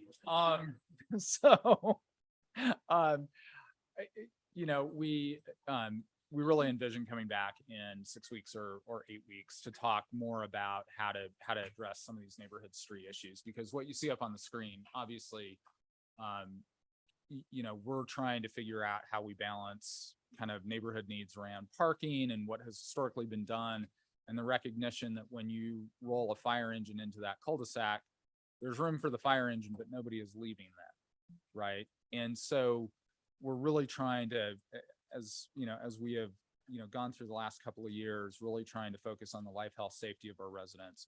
And so these are going to be tough conversations and tough places to be at. And work through these issues. And so we're hoping to really start that dialogue and start working on it. And probably in like I said, maybe 6 or 8 weeks, come back with probably more of a plan on how we're going to do that outreach and education, because if it's your neighbor who needs that ambulance to come in and turn around, as you can see, that's tough. That's going to be a problem. And if we're trying to respond, hopefully not this year, but we know we're going to be responding to wildfires, and a lot of these areas are in that interface. How do we get in there to protect life and property and still get people out past us? And so those are the kinds of issues that we're really focusing on, more so than, and I know it feels in the moment, it feels like it's just about parking in the neighborhoods. It is really about how do we access for life, health, safety for our residents. So I just wanted to kind of frame that up. We're going to be coming back to you kind of with a plan on outreach and education, as well as probably some suggestions on enforcement, frankly, because that's got to be a component of it. But there's a lot of different pieces going on here. So I wanted to, like, nobody's putting up, you know, no parking signs, and nobody is like driving in with a big hook to start dragging cars out. But we did want to, in the context of this update on the plans, let you know that this is something that we, you know, is a serious issue, and we need to start thinking about how we're addressing. I have a question, and that is in part of the dialogue on fixing it. Will we also be visiting with community development? Saying like removal of requirements to allow more parking in front of houses? Yeah, I think everything is on the table in terms of how we address these issues. I could be a little bit flippant and say we're just gonna pave all the lawns and that way we can save water and park. But you know, I shouldn't do that. But you know, there are a number of issues that we're starting to, that really this kind of climate and wildfire seasons are really driving us. And so I think we're gonna start looking at some creative solutions to how we might address that. We have a question from Counselor Stepp. I think I'm following up a little bit on what Ingrid asked, and I truly appreciate the work that you staff is putting into this, and I can see the problems just from this cul-de-sac about the parking. I would like to know if in a future conversation as well, or within this conversation, that we look at developers when they're developing a neighborhood, and that we address that parking issue. It feels like every development that we have accepted since I've been on board always allows for waivers to parking requirements, which pushes people back out on the street. And I think we need to relook at that. I mean, there's a reason for it being in the code, but if we waive it, allow a waiver with every development approval, we're exacerbating this problem that we're looking at in front of us. So I would love that to be part of the conversation, following up on what Ingrid said. Thank you. Thanks, Paula. Further questions? I have a couple questions. Right now, with what we're contemplating, I guess, Gary, or whoever else, would potentially the no parking be along, like, so there's the street and then there's the bulb out. I'll call it the bulb out, but we're talking about just the bulb out area or the entire street leading up to the cul-de-sac? The problem is the street and the cul-de-sac, right? You can take all of these cars that are parked perpendicular in this cul-de-sac, and you can move them out along the street, and now you've narrowed it down. You relocated the problem, but you didn't solve the problem, right? Most of our streets, a lot of our streets, the standards for the last several years is, and why the codes require 20 feet of driving surfaces, so, and that driving surface is unimpeded by parked cars, is so that if the fire engine is coming in and people are evacuating, they can get out and get past it in general. So yeah, it's a really tough situation, and there aren't easy answers. Off-street parking is our friend.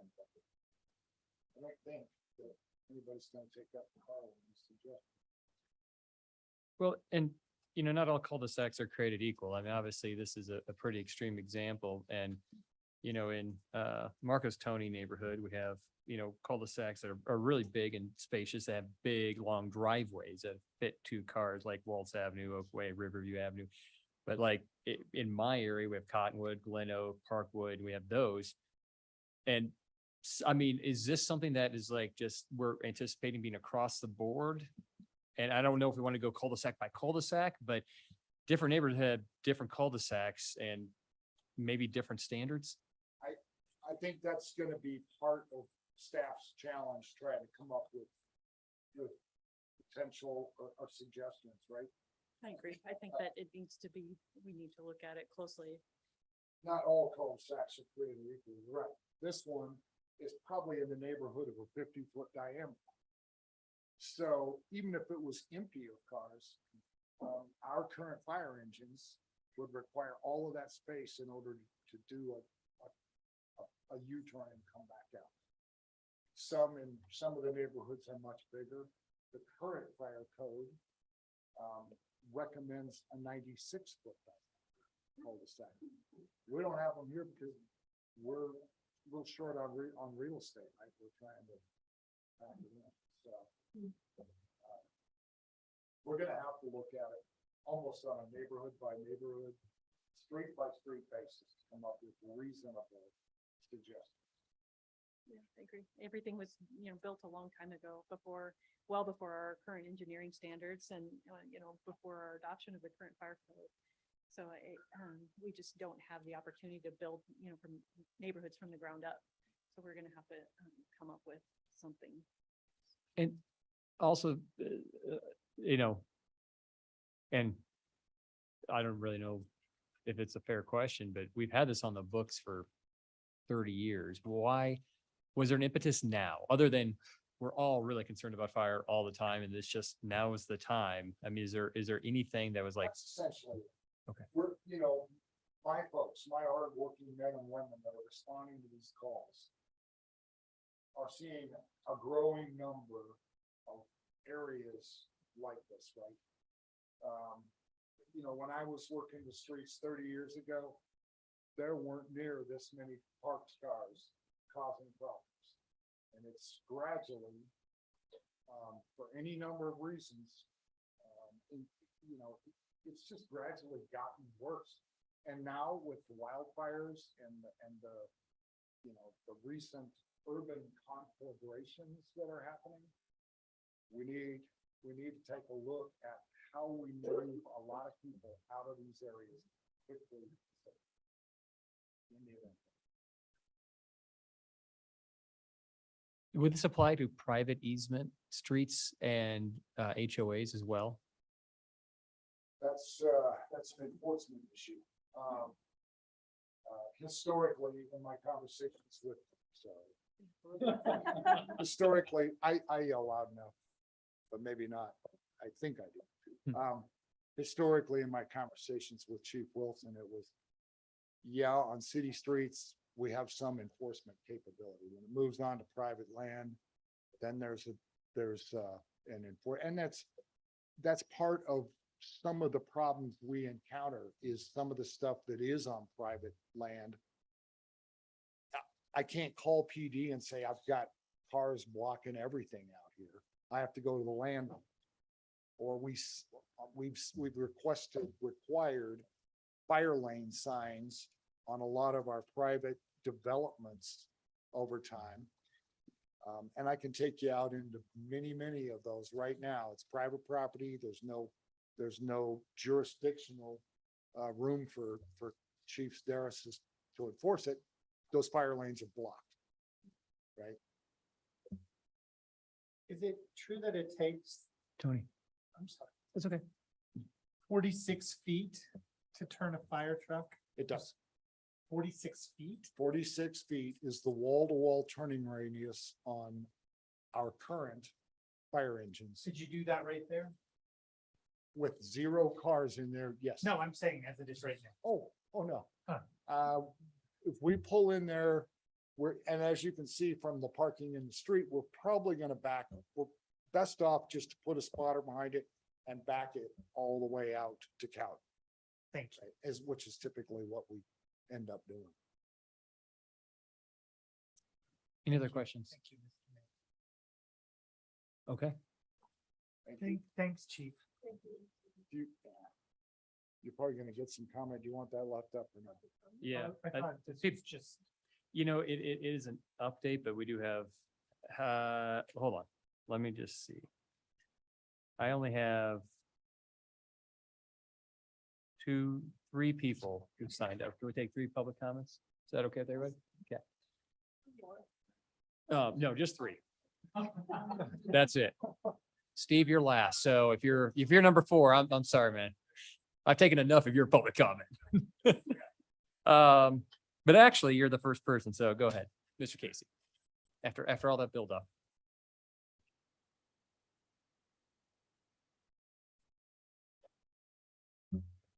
Good evening. My name is Steve Casey. I reside at 990 Brush Creek Lane, one of the cul-de-sacs that is impacted by this. Before I begin though, I would like to recognize our mayor. He gave me his cell phone number, I don't know, years ago, and I have used his cell phone number to bring up issues such as this. About 2 weeks ago on Friday, I found out from our neighbor that a signpost had been put in for the purpose of putting in no parking signs, and I was very quick and I think friendly to send Jonathan, and he replied quite quickly back that city council was not aware of the no parking sign issue. So I do appreciate the council taking this matter under concern at a future time. But something was said tonight by City Engineer Terry Parch. It's interesting to hear that you don't have any solutions for this problem that is before you right now. Secondly, probably the biggest concern that I have of this was that there was no notification whatsoever. 2 weeks ago, there was a city crew, very nice, very efficient, but they pounded this U-shaped metal post into the ground. Fortunately, they missed my sprinkling system. But now that post is still there with a beautiful orange cone over it. And I think that, wow, what happens if the city chooses to look at cul-de-sacs on a case-by-case basis, which in our case, we live along Brush Creek Lane. There is a pocket park right there, and there's also access to the Roaring Fork River. So if people choose, if the no parking is put there, then what's going to happen is we're going to have people using the park, not having access, and then coming. And so I'm going to go up to my neighbor and park in front of his house where there may not be a no parking sign to provide, access to my home. So a lot of things have been said tonight. One of the most important things I guess I would say is, are the no parking signs necessary to address a community need? I don't feel that they are. Again, going back to the case-by-case basis would be appreciated. So as you consider this in the future, I hope that notification will be sent out to all the affected residents of the various cul-de-sacs, and that we will have another opportunity to come either in front of a workshop session or the council to express our concerns. Thank you very much. Thank you, Mr. Casey. One last thing off the record, John, my pizza is cold.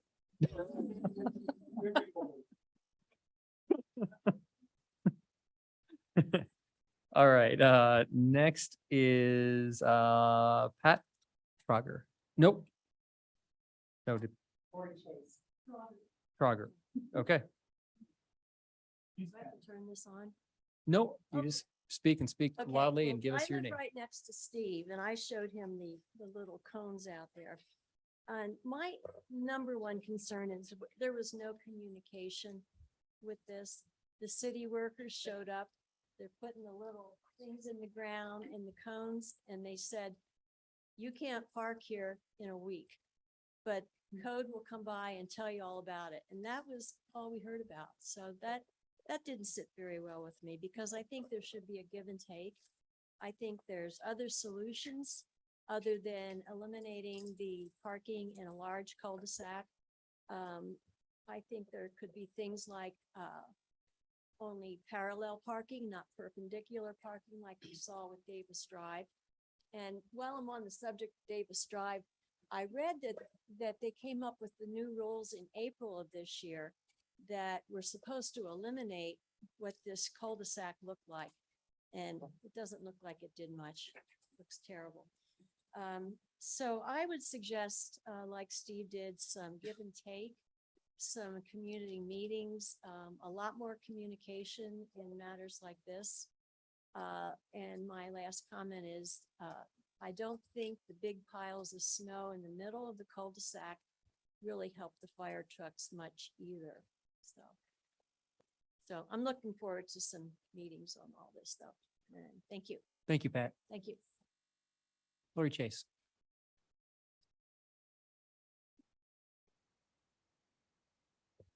Hello, Lori Chase, 705 Cowden Drive. And we did get a letter from the city a couple of months ago. And it stated that you would no longer be able to park on the pavement at all. I don't have a problem with that. I have a long driveway. I have off-street parking, plenty of it. But people in the neighborhood over there are, some of them are a lower economic group, and they don't come to these meetings at all. So I'm here to stick up for them. So Davis Drive, that picture that was just up, that is light parking on that cul-de-sac, extremely. And why in the world was that ever allowed to happen? That happened a long time ago, but we need to fix it. In the letter, it said that we could no longer have private no parking signs. We had to park off the pavement completely. And what was the other thing? Oh, if you didn't have parking in front of your house, you could park at one of the city lots and walk home. You're talking about an eighth of a mile, and you're talking about some of these people don't have the means to do that. I mean, they're mothers with small children. It's like, hey, where are they gonna park? Come on. And I do agree with the safety issue. That's been horrible for years and years. In fact, when you turn on to Cowden Drive, and the reason why I'm going to bring this up is because affordable housing is being considered for the vacant lot on the corner of 8th and Midland, or 8th and Cowden. I don't know how they're going to handle the parking there, but we already have a problem. We have a problem with people during rush hour blocking that intersection so we can't get out. And there's nothing enforced there. When the bridge was being built, they put in, after my suggestion, a big X in the middle of the road. Don't block the intersection. Like, that's one of the basic things of driving. You don't block an intersection for emergency vehicles, for all sorts of things. So we need a little bit better enforcement there. And then what's going to happen when you add more houses? There's also another unit or a house that's right on the corner where Cowden turns in to Overland Drive. It's on the right-hand side, and the house was demolished. And who knows what's going to go in there. So anyway, big picture. Thank you. Thanks, Lori. Anybody else from the public that'd like to comment on this? Your number 4. My name's Dennis Brown. I live on Sopris Avenue. I live on a dead-end street. Recently, we just had our street redone, and it took 20 years to get that accomplished. In doing that, the city engineers and planners narrowed that street by 10 feet. And I'm sorry, when you take a street that normally has vehicles parked on either side of it, you narrow it by 10 feet and you still have people parked on either side of that street. Then you come in the wintertime and you've got the plows plowing snow and furrowing it to the middle of the street. And then you take a fire truck coming into that street, that's going to get real interesting real fast. And not only that, I happen to live on the cul-de-sac. I have one parking place in front of my house, one. So when people come to visit me, or if I have to not park there or do anything else, that shoves me down into the street, into all the neighbors' houses, and displaces all of their parking and what they're doing right now. So unless we can, and that's not to my fault. I've been there for 35 years. And in doing that, you're taking people and displacing them from their homes. And I'm sorry, that is not what I moved to Glenwood Springs to do. And I don't think that that's going to go away as an issue in regards to where we're at right now and what you're going to place. This town is very old. It's been here a long time. And to place those kind of stipulations on basically a population that has been here for a long time and start doing that, even in accordance to affordable housing, and we keep adding multiple family housing and doing that. And that right there, what you just saw on that screen with all of those trucks around that cul-de-sac and doing that, that's becoming more commonplace all of the time because of the amount of people that are moving into the homes and how many people are allowed to stay in the homes and how it's taken care of and how we set our standards for our neighborhoods, for everybody that lives here, and how they handle that and do that. And I know it's frustrating for you guys. I'm sure it is because of the dynamics of everything that's going on here. But I didn't move into this town to deal with all of the overpopulation dynamic that's going on right now. And right now, that's what we're dealing with. And you just have to go up here on Grand Avenue to figure out what's going on up Valley and down Valley. And when we negate bypasses going around our city, and I know it hurts businesses and somewhat in that manner, but if we don't do something with that, we're going to have the same issues going on and on and on. And it either has to have a moratorium to slow down the building areas and what's going on, especially in the multifamily housing areas. You just have to go over here to the Meadows and look at the parking that's back behind there, up where the new apartments have gone in. And you're already starting to see exactly what we're dealing with on every street, including Sopris Avenue. That's all I got to say. Thank you. Thank you. Anybody else? You- We don't usually allow that, Steve. I'm sorry. That person has to show up.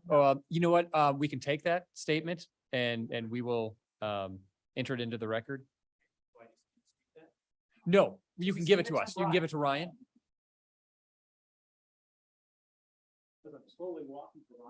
Yeah, nope, nope, nope, nope, nope, nope, nope, nope, nope, nope, nope, nope. Especially when the no parking signs go up. This is my opportunity to talk. All right, we'll bring it back to council for further questions, council or comments. Aren't we just, no, we don't have to read. No, it'll be entered into the record. We're not gonna read it into the record.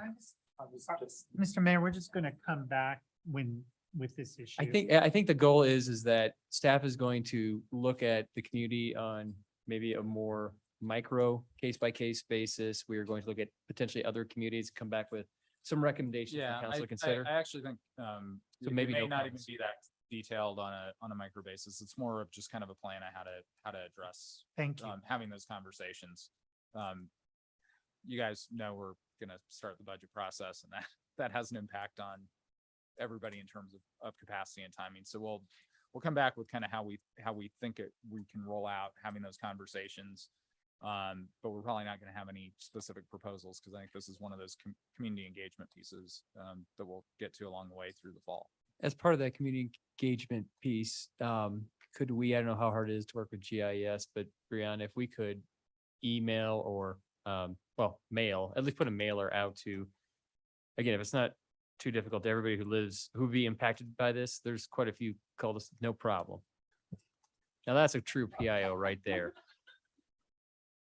All right. So maybe no comments because it's gonna come back to us anyway?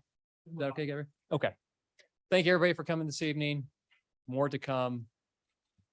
More engagement for sure. Mr. Mayor, I know a lot of people are waiting for affordable housing, but is the North Landing update brief or could we take a brief recess? We could take a brief recess. It's But are we gonna do North Landing? Sure. And then what about urban forestry and Beetle Kill? That- 'Cause I know Mr. Smith is not well and if he can go home. I think that has to be done tonight, right, Brian? But he said. What? Oh, do you want to just take a motion to continue that? Yes, that's. And then Mr. Smith could go home. I don't want to. I can't show you into the Beetle Kill presentation to our next regular meeting. On August 4th. Okay, Yes. it's been, all in favor, say aye. Aye. Brian, go home. We're sorry, man. Yeah. Feel better. The Beatles will still be here. Okay, so we have North Landing and affordable housing ad hoc update. I think these might take a little bit more than 10 or 15 minutes. So I'd say if we need a 5-10 minute break, let's take a 8-minute break and be back here at 8:20. Yes.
All right. We're back. Next item is North Landing presence. You scared him off. Who wants to be interim city manager? Yeah. Next up. Hey, Here he is. it eventually it's gonna get down to Cass.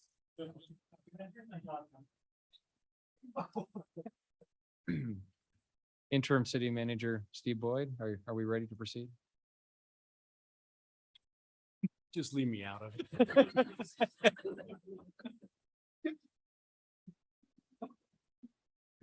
The nuances are so subtle. Good evening, Danielle Campbell, Economic Development Specialist, here to talk about North Landing.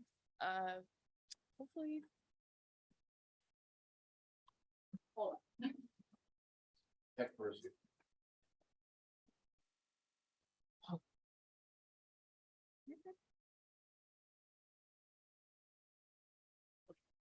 on. And just for some context around North Landing, it is the vacant lot right across from the pedestrian bridge on Sixth Street, right next to the pool where the slides are. So pretty small lot right on Sixth Street as of right now. And here's some images of what it looks like today.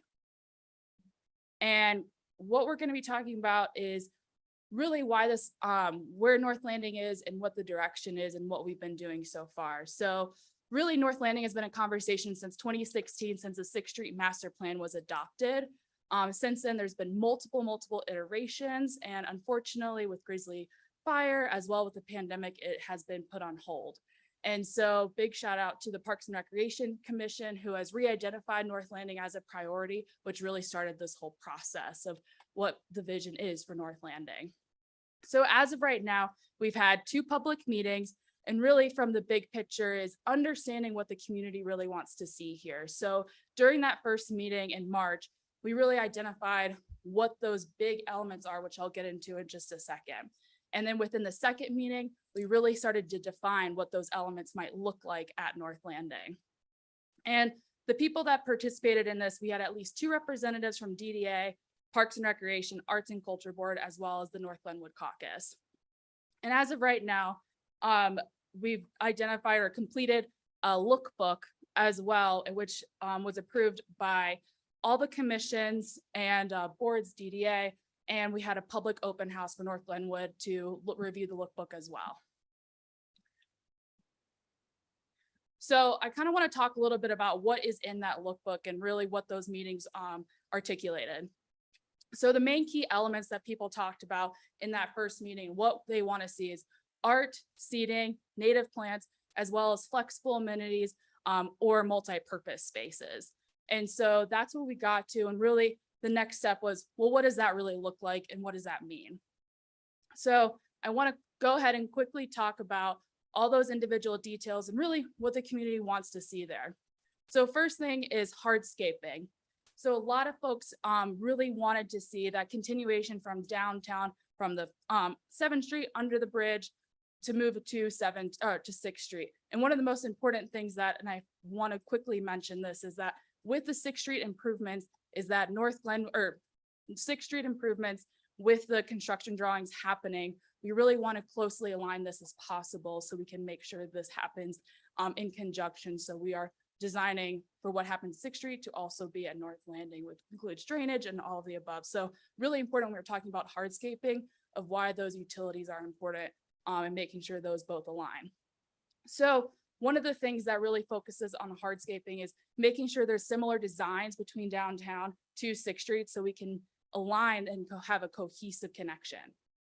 As well as understanding that within the 6th Street Master Plan, a lot of conversation around making sure that this 6th Street has a lot of art district feeling to it. So one of the things that kind of popped up within North Landing is the idea of having some sort of special kind of mosaic sort of design, not being like something massive, but very light design. So it does have a special feel when you're on 6th Street. Next thing we talked about seating, again, very similar conversation is making sure that whatever's happening downtown that continues to happen on North Landing. So a lot of conversation around seating, chairs, benches, as well as those larger kind of boulder feel happening on North Landing.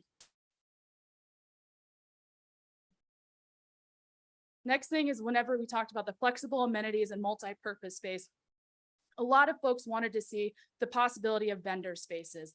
Huge amounts of where this space could actually have pop-up events and where we could, have some sort of kind of maybe market or different things like that that could not only be in 6th Street, but flow into North Landing.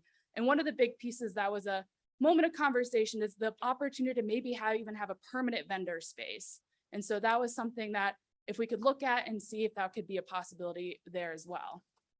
Next thing when we talked about multi-purpose space is having something where you can have different types of events as well as having performances and what that might look like. And with that kind of natural grade, there has a possibility of where it could be a natural feature happening that opens into 6th Street. So a couple of different ideas, and especially maybe even bringing that boulder idea onto North Landing. Next thing is a huge consensus around bathrooms, the need for bathrooms on 6th Street, as well as having something permanent. And one of the things that was also talked about when it comes into bathrooms is the connection between a vendor space as well as a bathroom, because definitely one of the most important things is, we want this to be mostly a park, but at the same time, if we can have a small vendor, that would be great. And so looking into seeing if that could be part of a permanent bathroom concept. So that's where you see those bottom pictures having that vendor space. Next thing is green space. And like I already mentioned, this is definitely want to be a mostly park green space feel. However, with the idea similar to 7th Street design is that integration of like that soft pavement to hardscaping. So that was definitely a major push and talked about. Shading. One of the most important things as well is making sure that we preserve all the trees there, as well as making sure that we want to have mostly shaded through trees. However, if it makes sense, we can have some artificial shading, but definitely prioritizing that natural shading. And finally here within the lookbook is native plants. And of course, as a major conversation all the time is water conservation through plants and making sure that that's being identified here. So that was the lookbook and what people really wanted to see. Now I kind of want to talk quickly about questions that are remaining outside of that lookbook. One being a vendor space. So of course, all around, folks really wanted to see being able to have pop-up vendors throughout. However, when it comes to a permanent vendor space, one of the big stipulations is making sure that it's active consistently. And so one of the things that we still really need to answer is through construction is like, how can we make sure that if we do a vendor space and build something, can we actually activate it? So that's kind of, again, that remaining question, as well as the location of elements. And so all of these kind of elements work great, but at the same time, we need to have that understanding of what are those limitations. It's a small site. And so since it's a small site and has a lot of tricky things, including utilities, and so we need to be able to make sure that location-wise, can these elements actually work and where they need to work. So with that in mind, we did go ahead and reach out to DHM, and the reason why we reach out to DHM because they are already doing a huge portion of the 6th Street, so making sure those two projects connect, as I mentioned earlier, that is very, very important. And so this is our high-level scope of kind of what this would cost, especially if we want to move towards construction drawings. And so from a big picture standpoint, it would be about $150,000, but we do want to add a 20% contingency, which make it 180. And one of the things that I want to point out within this public touch points is during a couple of these tasks, we do have points where we want to have at least one meeting to really assess of, again, with that answering those questions of where the location of those programs, as well as in task 2, when we do the 60% to begin refining those really details at 60%. So those are kind of, again, where we want to make sure we're touching with the public and having a transparent process. And with that, Jillian is here as well to talk about the DDA, but the DDA has would like to do a 50% cost share in order to see these construction drawings through. And with that, I'll go ahead and answer questions, but I had a question. Sure. Oh, but I was waiting for the moment. Yeah. no, I guess- So here's a crazy thing that came up at HPC, and don't yell at me. But you know, the Glenwood Gardens and the glass structure there, that was actually moved here from Redstone.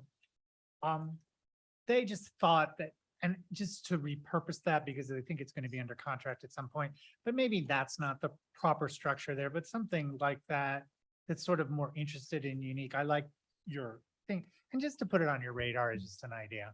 Well, and that's something too is, and I want to quickly mention this, the question around the vendor space and like kind of what that structure might be, is we do have in here as a quote option too, but if we do move forward with a vendors, we want to have something custom and where we work with an architect to do something like that. So I think you're right on whenever making sure what fits within the space is that would be identified through this process as well. And something maybe tied to, that's an important little space right there where the hot springs pool is, where the Hotel Colorado is, such an important little area. So thank you so Absolutely. much.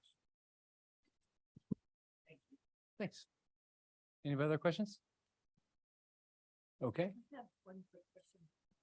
You said that, you mentioned that you guys reached out to DHM because they're already working on 6.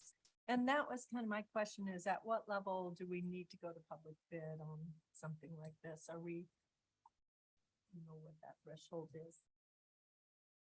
That literally is a good Steve question. Looking I over know- at I you. know it's If it's a pro- Somewhere in there, but it might have changed in the last. Well, if it's a professional service, we wouldn't have to Okay. take it out to bid at all. We always can, of course, and on something like this, we might choose to. Okay, all right, thanks. I just want to take a second to thank the DDA for their willingness to split the cost with us. We really appreciate that. And also thank you so much for all your hard work in the presentation as well, and just all the meetings too. Thank you.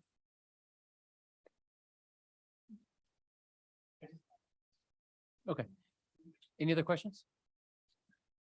Anybody from the public like to comment? All right, seeing none, I'll bring it back for further comments or motion. Mr. Mayor, I move that we approve the plus number $90,192 be allocated to for 1/2 of the construction drawings, and they come out of capital projects, not out of the A&I fund. Second. Been moved by Council William, second, whatever, by Charlie, seconded by Marco. Any further conversation? No? Okay. Ryan, let's verbally roll call question. Counselor Hershey. Mayor Pro Tem Wellman. Yes. Counselor Kaup. Mayor Godus. Yes. Counselor Dem. Counselor Wusa. Yes. Counselor Step. Yes. It's unanimous. Stepped it down. No one? No one else? Thank you, DDA. Except Christian. Thank you, David. Thank you, Tony. Thank you, Christian. Next up is affordable housing ad hoc update.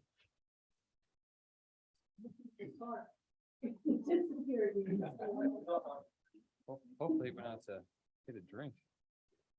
An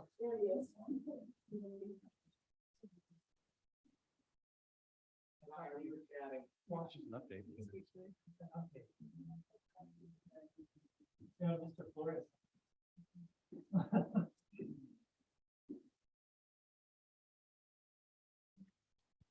Good evening.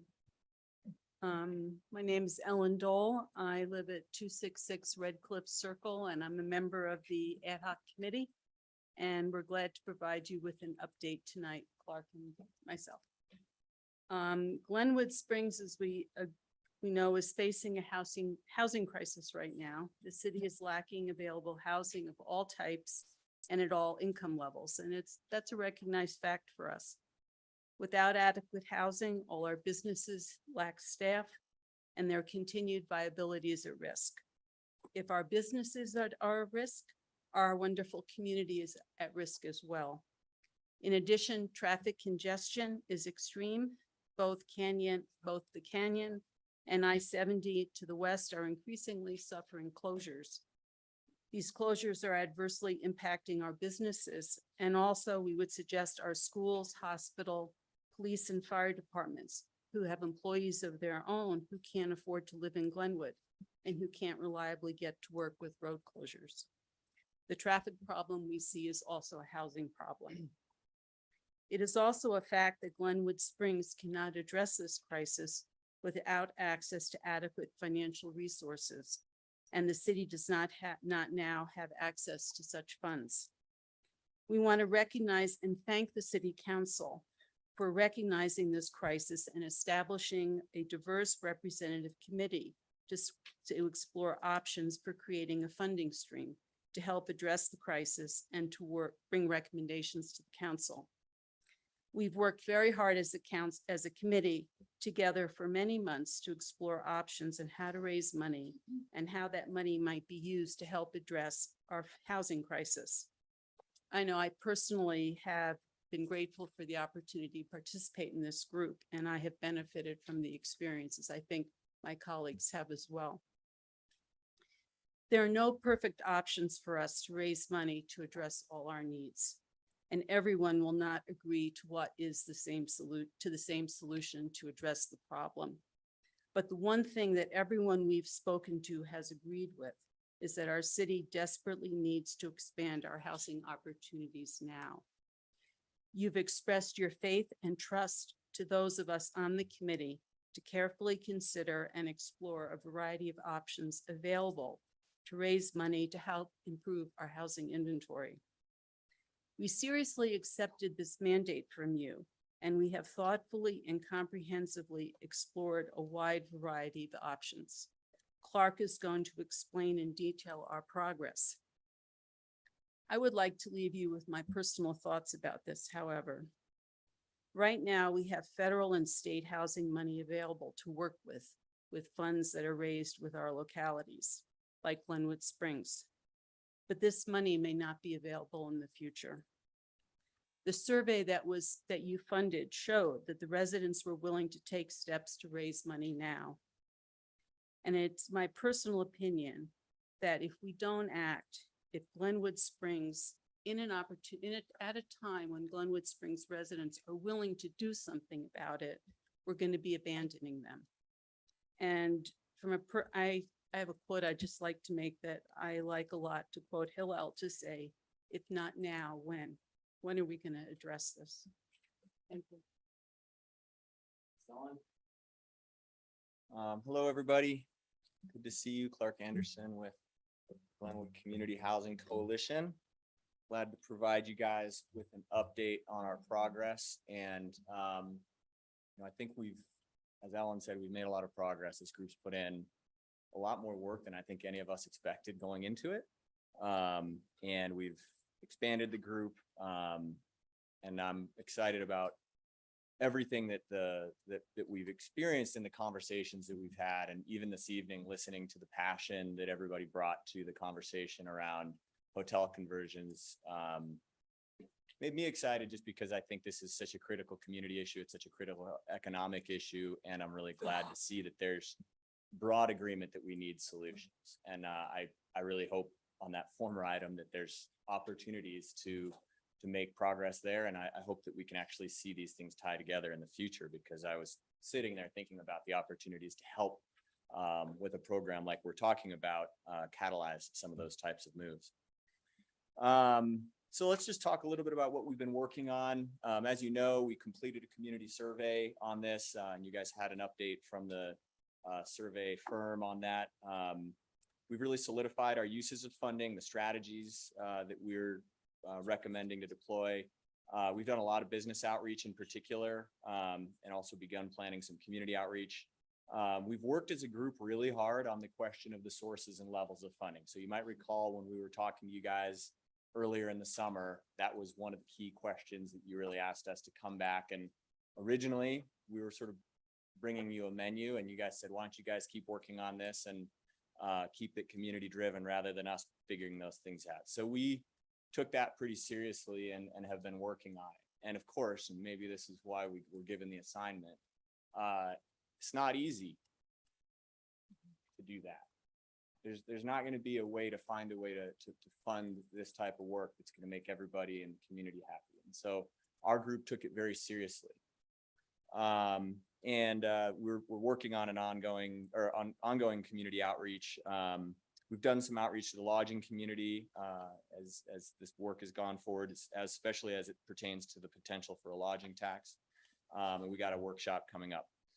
Just going to cover a few things here quickly that we've already talked a little bit about, but just want to refresh and also provide clarity on our current direction.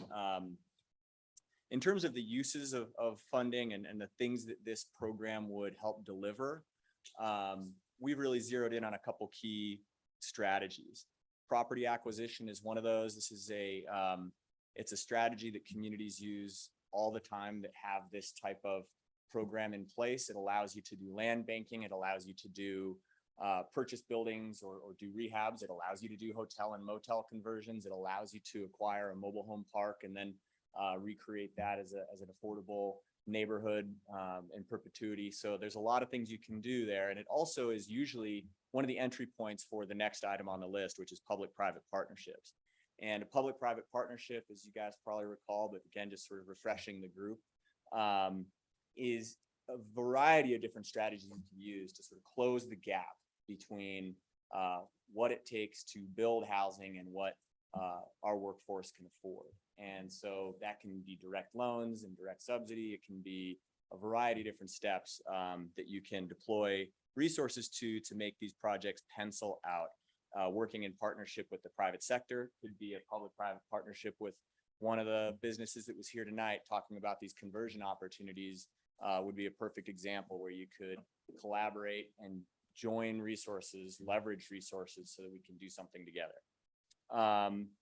There's also a suite of strategies we're calling generally just incentives and buy downs.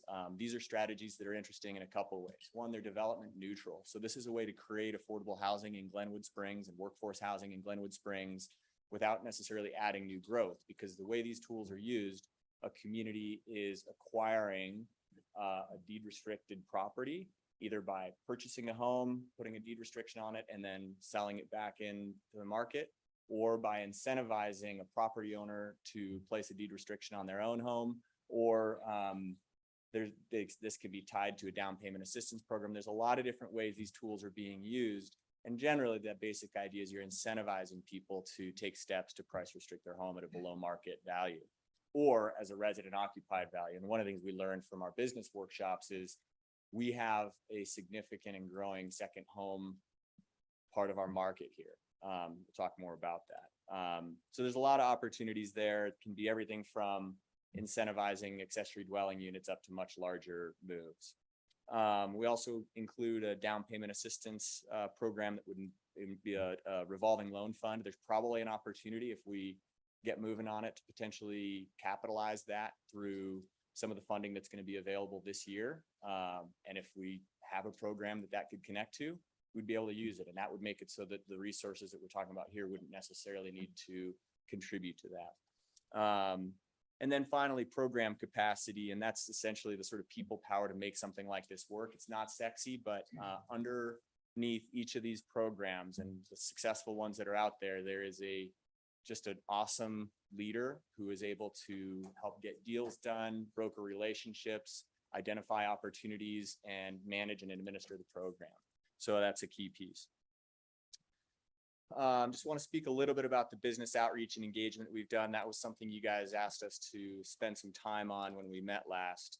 We've hosted 5 different meetings. 2 of those were sort of broad business roundtables where we brought together different members of the business community sort of in general, just reaching out to the business community, everything from attorneys to construction companies, and did our best to sort of get as many different businesses in the room. That was particularly the first one. We couldn't fit everybody in the room. So it was a popular thing to come to. And then we also hosted or participated. The chamber invited us to come and talk about the program there. We did 2 meetings with the lodging community. And in total, we've reached over 60 businesses through that outreach. So that was a lot of effort on the part of the group to try to understand the needs of the business community and how we can design something that's going to be responsive to our local economy and also the workforce challenges we have. I want to share a few things we heard at those roundtables. There were a number of people who said this is the top economic challenge facing our community. So that aligns with what we've heard from community members and residents who in surveys say this is the top challenge facing our community. The lack of workforce housing creates a number of different impacts on businesses. It's impacting people's ability to hire. It's impacting people's ability to retain staff. It's changing the way people have to approach compensation. Many businesses we talk to have very significantly restructured their compensation. Probably a good thing long-term, but it's a bottom line issue right now. It's changing business hours. We talk to businesses that don't open at certain times that they would, or don't open entire days anymore. It's changing staff scheduling, meaning staff that, or the ability to even schedule staff. We talked to one business who said, yeah, I can't even create a schedule because I can't rely on people to be able to come in, especially the people that are commuting from farther away. And it's, you know, because of all those things, it's clearly affecting staff reliability and performance. So these are bottom line issues that are directly affecting local businesses in our economy. It's pretty significant economic impacts. Some businesses already have or are considering relocating. So those are just sort of some of the basic facets we heard from people in terms of the challenge. In terms of the feedback we got, the program elements are considered pretty solid. We definitely got some questions. How's this going to work? How do we make it, you know, what happens when somebody ages out of their house, or do we deal with that? Really good detailed questions, and we had some really good dialogue around that. But I would say that the primary feedback we got on the strategies I just shared with you was like, these seem good. Let's make sure people want to have trust. They want to know that they can trust that the program's going to not be misused. They want to make sure the money doesn't get reallocated somewhere else. And they want to make sure there's guidelines in place to avoid somebody taking advantage of the program, right? Because we've all heard horror stories of places that have that. And the fortunate thing is it's a bit of an open-ended, or it's a bit of an open book test for us, because we can see what other communities have done to fix those kinds of problems as we try to design our own program. The other thing we're hearing is funding is only part of the solution. There are a lot of people we heard from that still believe the city needs to do a lot more work on making your planning, your processes, your policies more amenable to being able to create housing opportunity in Glenwood Springs. I think we heard about some of that tonight. People are interested in exploring opportunities to increase fees on short-term rentals. There are a lot of people who told us, you know, this is coming down to short-term rentals and second homes. You know, why can't we just place the burden there? Right now, we're not in a position where that would create a sufficient level of resources to be able to do anything. But it is meaning in terms of if we put it all there, all of the effort was supposed to come from there. But it is worth looking at, and it's something we're going to want to come back to you guys on at another time.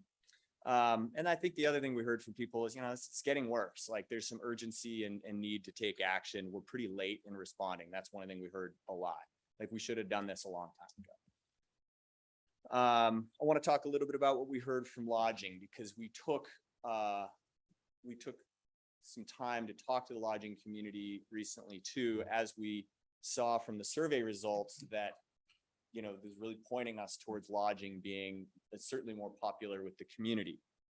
There are some lodging businesses that support a 2.5% increase, certainly not above that. And I would say that, you know, that is a level that felt like it was a reach, but there was a willingness to go there. There's still some that are looking at it and are sort of neutral at the moment. And then there are others that are very concerned and quite frustrated. And I would characterize a lot of those as some of the smaller, locally owned mom and pop businesses where, you know, the margins are different and it is harder. So those are some pretty valid questions. And I promised those people when we talked to them, and I'm guessing they're going to talk about it too, but I said we'd share some of the concerns they were talking about. We're already taxing lodging. What if people stop visiting Glenwood Springs as we increase the cost structure people experience when they come here? They would prefer to see a solution that doesn't just hit lodging. They'd like to see something more broadly that hits other businesses. Many suggested that a sales tax would be a better solution because it opens the net for who's being impacted. You know, we talk about an accommodations or lodging tax as a pass through, and that's certainly what you hear is sort of the way it's generally experienced. And so people coming and visiting are helping pay for this problem, and that makes it both more politically palatable and also tends to reduce the economic impact in your community. But there's a concern that for some businesses, that's not always the case. And also, depending on the level of your additional tax, for most businesses, that would become a problem. So, you know, businesses really need to look at their cost structure when something like this comes together.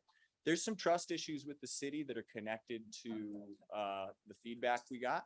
I would say we heard about some of that earlier. And some of those, again, realize now we're on the same agenda item, or same night of the agenda, but there's challenges with efforts to convert lodging to housing. So I will say everybody, and there's been some tough conversations, everybody that I've talked to, I've been impressed that they are committed to this community and committed to solutions.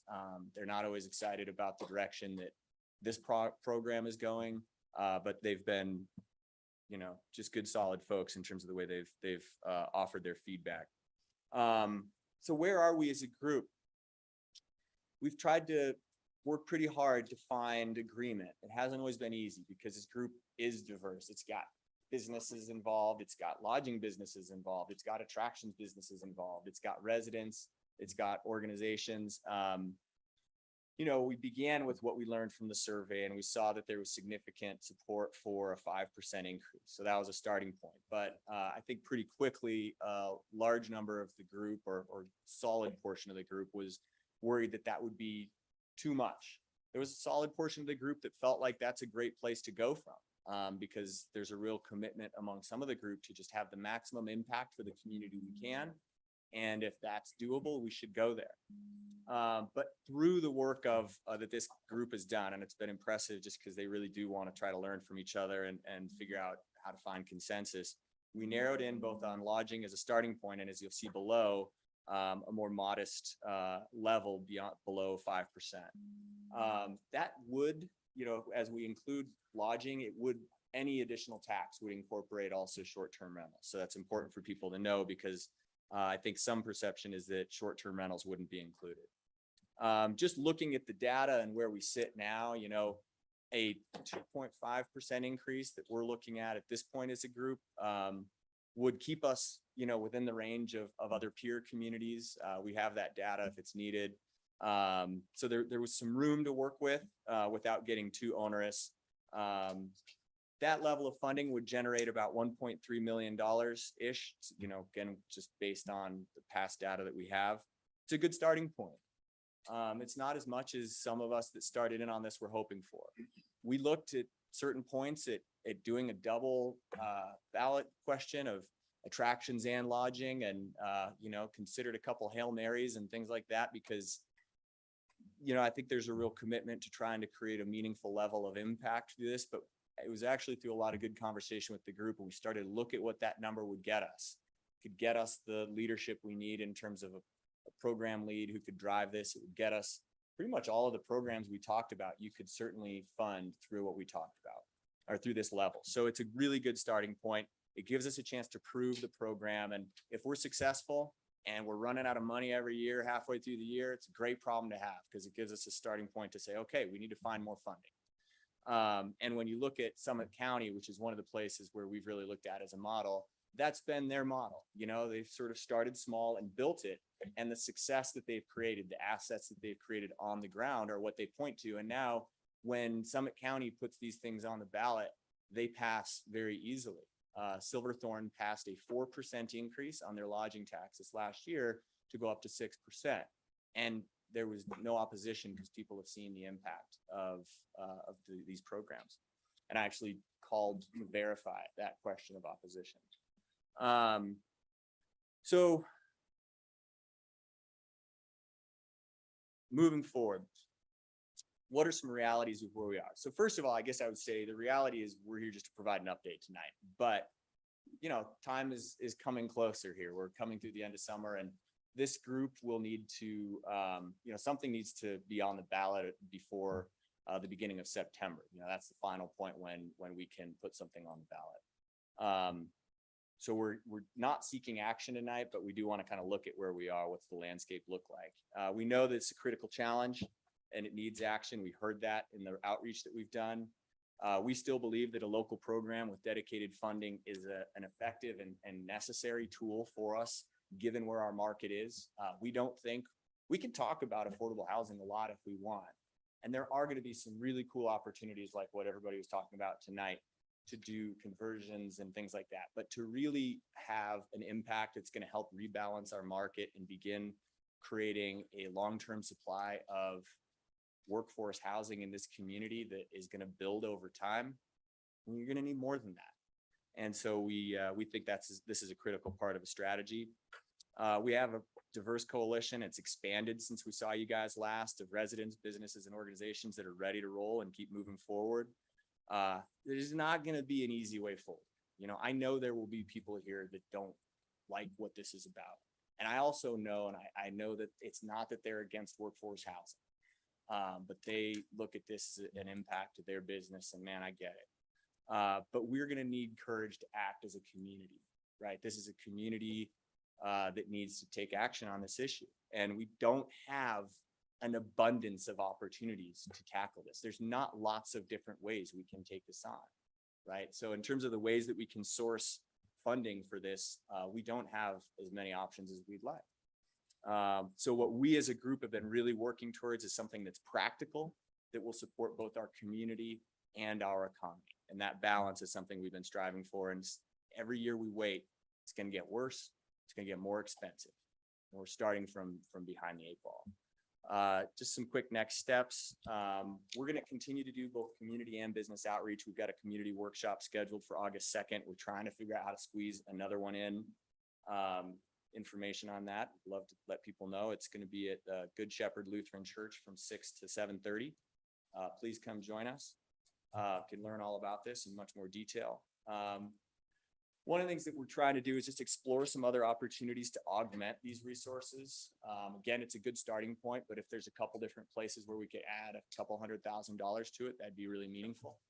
So we want to come with some ideas for you on that. And then we want to come back and seek your support to place a question on the ballot. Okay, I think that's all right. What happens now? Well, Mr. Mayor, are you going to take some public comment? And Yes. I had a comment. Yeah. So first of all, thank you, Clark. Thank you very much. Thank you to your group. Probably, I'm sure it's an underestimate to say that you've spent thousands, maybe thousands collectively. So thank you, Ellen. Thank you, Clark. Thank you to. We don't actually have much of the group here tonight because we're just thinking we're doing an update, but. Yeah, well, if any group's watching, which I'm sure they're all normally weekly watchers of council meetings, thank you guys very, very much. We do appreciate it. That being said, do we have questions and questions only? And these are questions not in the form of comments. Okay. I have Question. One quick question for Clark and Ellen. Thank you so much for being here. And Ellen, thank you for serving on the city's housing commission also. Is Clark, you said seeking council support for placing the ballot question on the ballot. Has the group discussed going out and putting this on the ballot themselves, doing a petition, or is this the preference to have? Well, this is strategically worded, or I would say intentionally worded, which is to say, first of all, we would rather not do that. We've already committed a lot of hours, and we do think there's benefit to having the council decide this is something we believe in and we're behind. You guys are the elected leaders of this community. Right. And so we'd rather not do that. There's a lot of time we're going to need to spend on a campaign if we move forward for those the group that are able to continue with the campaign. At the same time, I think the group is certainly open to that and willing to go that route if we needed to. But we would still want to come and seek the support of council as a sort of an informal support, because we want you guys to take a stand and show your readiness to take on the number one issue that the community has identified. And it's a critical economic issue, so that everybody understands how committed you are to actually solving this. So that would be what it is. We'd rather have you guys go ahead and help us place it on the ballot. But if you guys tell us tonight, we're not going to vote in favor of doing that, that's a good heads up to get. We're still going to ask you to do it. And that way there's just a sufficient level of sort of accountability for everybody in the community to understand where we are on it. Okay, and what's the deadline, Carl? Do you know that we would need to do that? If they're gonna put them on the ballot. Tonight, Oh, that's right. It is pretty much, I'm sorry, I was trying to find the email because Ryan gave me all those dates so that I'd look smart. But basically to give enough time for collection of signatures, canvassing of signatures, correction of any errors, and make the September 8th, 9th deadline. It pretty much that trigger has to be right about now. No, we did the math on this too, and we think we could, if we knew at the next council meeting, we'd be okay. Because we would know now if like it was clear that wasn't gonna happen. So we Well- don't want you guys to make a decision to put this. on Yeah, the no, ballot. I was gonna say, the only thing I would say is you have to remember that Ryan needs 15 days to canvass signatures. It's not that you turn them in and he knows instantly.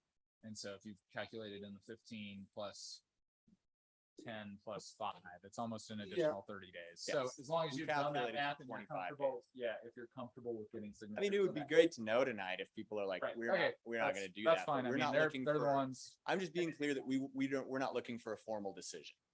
Right. Are you crazy? So, sorry, was that a question? Okay, hearing no questions, are there other questions from council? Yeah, I All have a right, question. seeing none, I have a question. sorry, thank you. That's okay.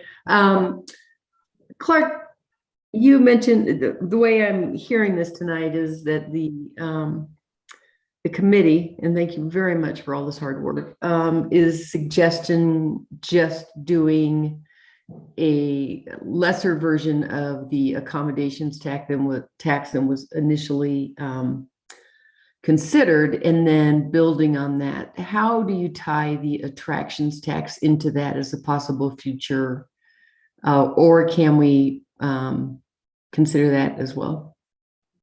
So we looked pretty hard at that. And we talked about it at the business roundtables. We talked about it as a group. And there's some real work that needs to happen there. And we realized that we aren't going to be able to, with the time that we have, get that work done. And that this was a good starting point. We've heard from some members of the attraction businesses in town that there's an openness to that at some point. You know, I think there's an understanding, and whether that's for this or other community needs or a combination, you know, that's something that could be explored. But the group felt that this was a good starting point, and there was some good debate on the group. You know, not all of these were you know, easy conversations, because there were certainly people who wanted to incorporate both questions, even though that would have been politically risky. But we looked at that. And we could tell, you know, some of the specific things that need to be figured out, you guys probably know, but it really is a question like, who falls in? Is it, and how do you tackle some of the questions that relate to, you know, if a rafting company versus, you know, there's just all these different questions. And actually, you know, I would just say there's some additional work that needs to happen there. And I think, you know, I think it'd be really good to get those conversations going at some point, so that not necessarily even around a single issue, but just so that we can talk about, when we say attractions, what do we mean in Glenwood Springs? Because I feel like that was a tough barrier to get over for our group, and it was a lot to ask of sort of who we had to figure that out, and you know, can get a little spicy. Do you feel, I think this is what I'm hearing, that as with increasing the accommodations tax in the future will be easier, doing the attractions tax will maybe be easier once we have these conversations and once we see the success of the accommodations tax? Maybe Or- part of the logic. I don't know that we'll, I wouldn't want to speculate, but I would say that, all I would say is that it would be hard to do anything on attractions until there's greater clarity on who fits into that. And I think the way that it's often perceived right now, it's a pretty small number of entities. And when you actually sort of really dig into the business dynamics that those entities have and the differences between them, it's a deeper conversation that warrants some pretty thoughtful consideration to make sure that it's equitable. Okay, thank you. Any other questions? All right, we'll now open this up to public comment. Should I keep this up or can I take my computer? Yeah, I'll show you down. That'd be great.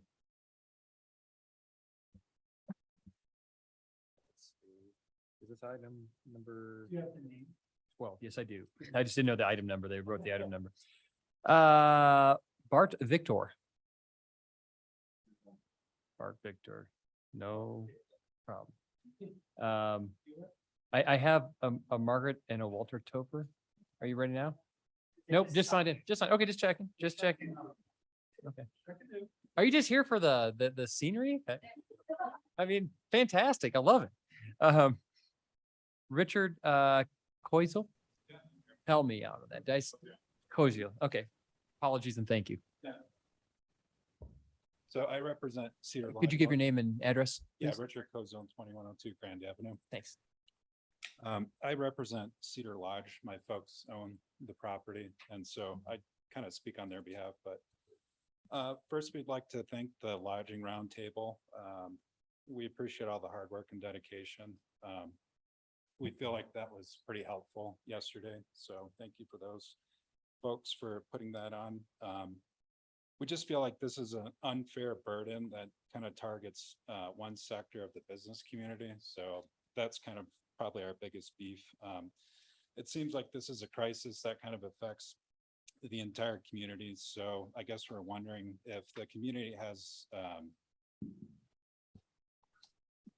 if the community as a whole making a contribution, maybe that's more sensible versus just kind of on one sector that, yeah, there's a problem, but we want you to pay for it. So I guess we just don't really understand that part, but maybe like a fair for all approach would be, raising the current Glenwood Springs sales tax. So if, Clark, I think on his presentation said that there are 60 plus businesses that were concerned. So is there a way for them to make a contribution to kind of help maybe generate some more tax revenue, but also just have a contribution for everyone and not just a select few. So,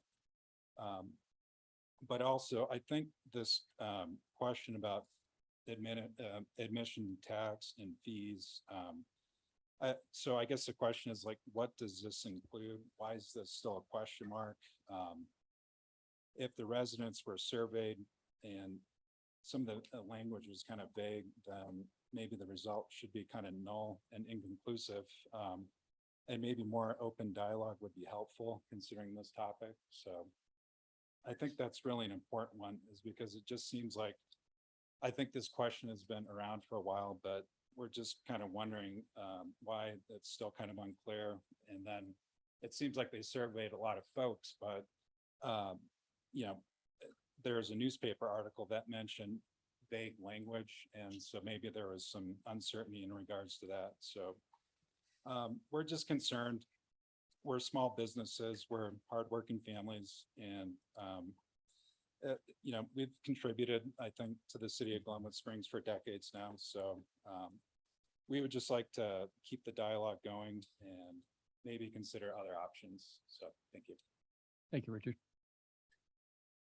Art Rothman.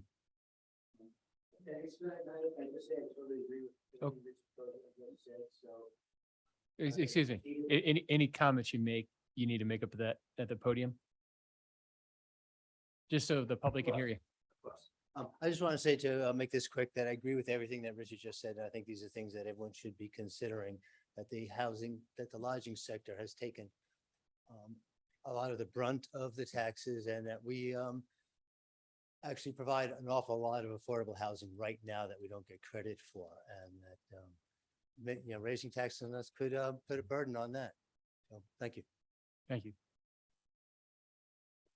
Monica Wolny.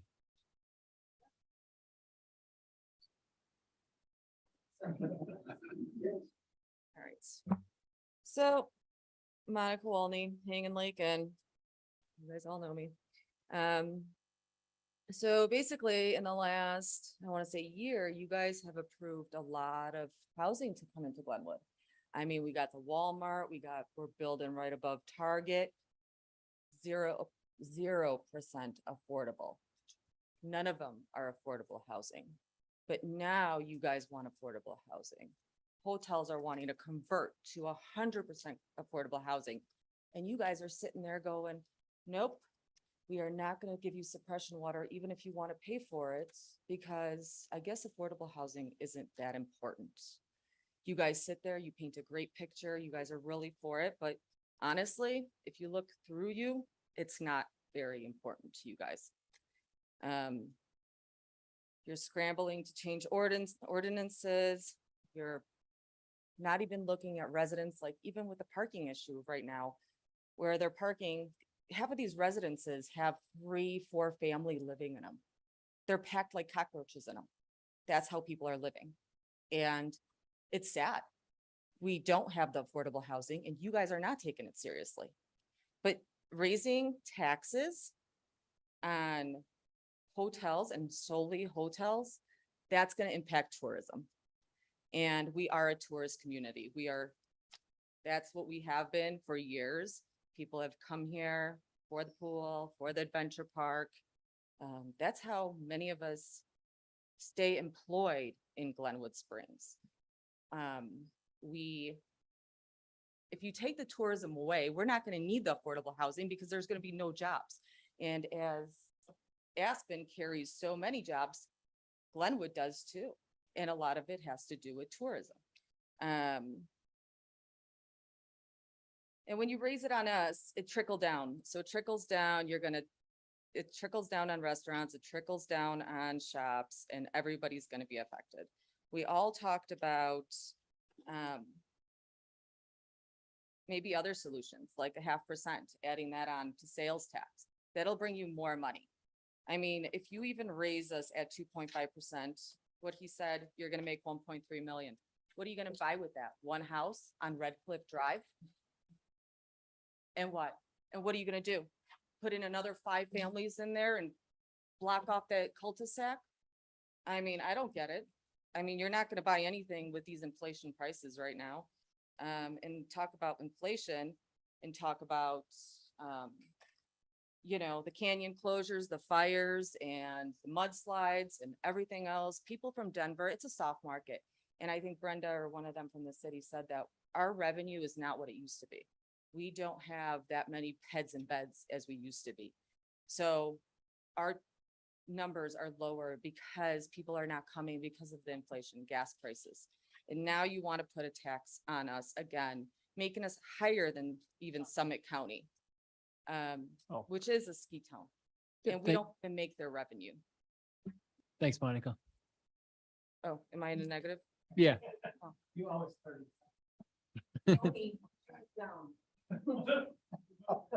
Thanks, Mark. Anybody else? Mark, cool. Well, I guess. No. Your name is not my name. No, she just raised her hand. You just. Someone goes. Yeah, Mark.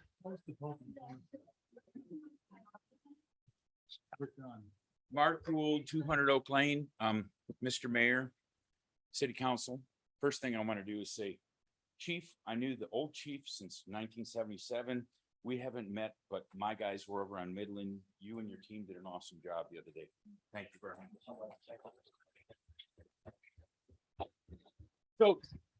So a couple things. I'll try to get through them in 2 hours and 38 minutes, right? Is, first thing we need to do is we need to change what we're using for our language. For 30 times tonight, we talked about affordable housing. Twice, maybe 3 times, you heard about workforce housing. We have an affordable housing problem. We have a workforce housing crisis. And you can carry workforce housing to critical workforce housing. Nurses, firemen, police officers, people that are running the sewer treatment plant, people that are running the water treatment plant, people that are in charge of the electricity. We have a crisis here that we've got to deal with. Okay, and it is workforce housing. We're not going to solve an affordability problem. That cow went out of the barn 2 years ago. Okay, we're not going to solve that. Okay, so the next thing is that the group that you put in charge of this, their job was to try to come up with something that would pass. Okay, so basically they need to pass this. We as a community need to pass this, and it takes 51% of the vote. So I would tell you that when we talk about whether it should be 2.5% or 5%, it is a tax on the tourists, not a tax on the industry. But I would remind you, most of you took economics 101, 202, and it does affect them. So we need to listen to them. It affects them. The supply and demand curve is real. And there's a difference between when you put 5% on and when you put 2.5, but it is a tax on tourists that are coming into town. And it's easy for somebody to pay 5% on July 4th. But in the shoulder seasons, when they got to decide to be here, the money is different. I got 30 seconds left. Last thing, you guys have known me for a long time. I demand one of 3 things out of everybody I deal with. Okay, it's lead, follow, or get the hell out of the way. That's what I work from, right? And what I'm asked, my ask in the last 13 seconds tonight is lead on this issue. They did their work. They gave you recommendations. And I know, Tony, you don't want to do this, but council needs to lead on this. I've got many more ideas and I've given it to some of you guys, and I got to go. I'm -3, but lead on this issue and help them get it on the ballot at 2.5% workforce housing. Thank you. Sorry that I ran over. Thanks, Mark. Yes, ma'am. I am not a speaker, first of all, but my name is Donna Robb. I have two residents. I'm at 812 North Traver Trail and 141 West 6th Street. Been here since '89. Parents in the hotel, Frontier Lodge, Cedar Lodge, Caravan Inn, Silver Spruce, Starlight. Who else am I missing? That's family owned. Broadway, Hanging Lake Inn. That's 9. Red Mountain, sorry, thank you. 10 lodges that are family owned. And you want to put another tax. Okay, so you're saying it's only 2.5%.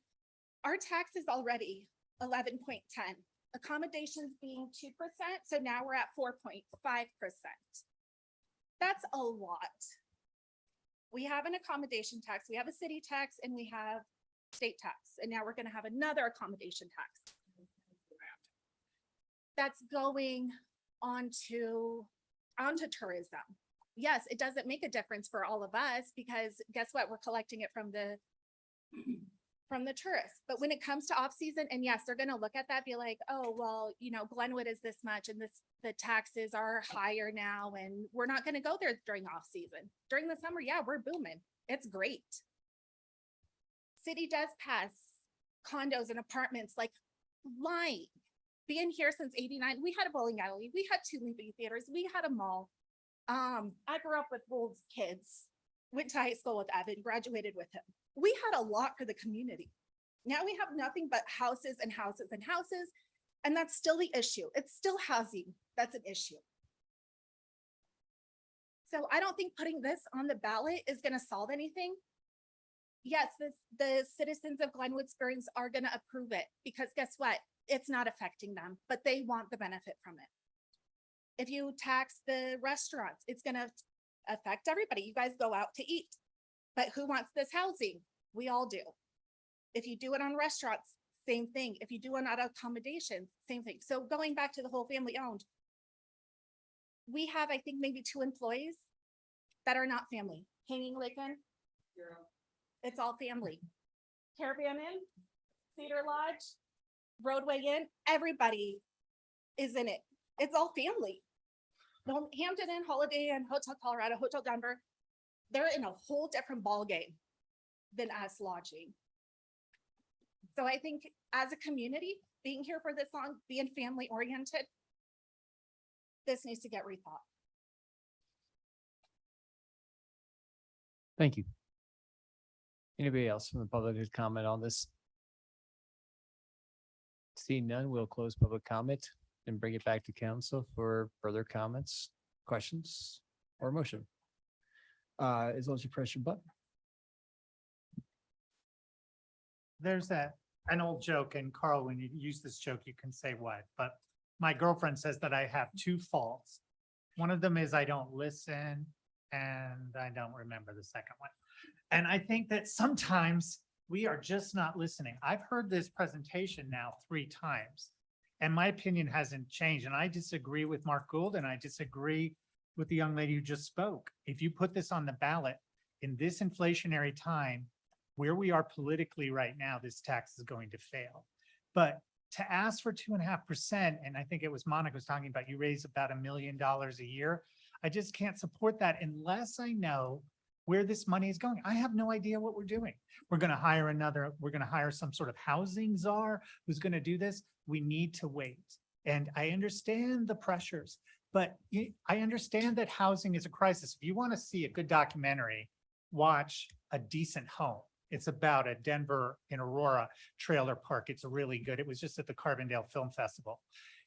You know where else housing is a crisis other than Glenwood Springs, Monica? Everywhere. Every single place in this country. And it is a huge problem, but we're not going to fix it here in little Glenwood Springs. And I said this during my campaign, and I've said it, and from this dais, there's a mountain over there, and there's a mountain over there, and there is a mountain behind me. And there's just limited places in this little valley we can build. Coming back to this meeting from work, and I had to run home and feed the dogs, there was traffic backed up on 8th Street. I went and got cookies for everyone. There was a long line at City Market for the self-checkouts. We are full up. We can't house everyone. I am sorry, we cannot. We have bedroom communities to the west. It's not their responsibility to house everyone in Aspen, but some people choose to live there. And I wish we could build housing. Now, workforce housing that Mark told about, that's totally different. I'm 110% supportive, Mr. Mayor, if we are going to house essential workers, policemen, firemen, teachers, doctors, nurses, but that is not affordable housing. $1,500 a month is not affordable. That's actually about my mortgage. That's not affordable for most people. It's just not.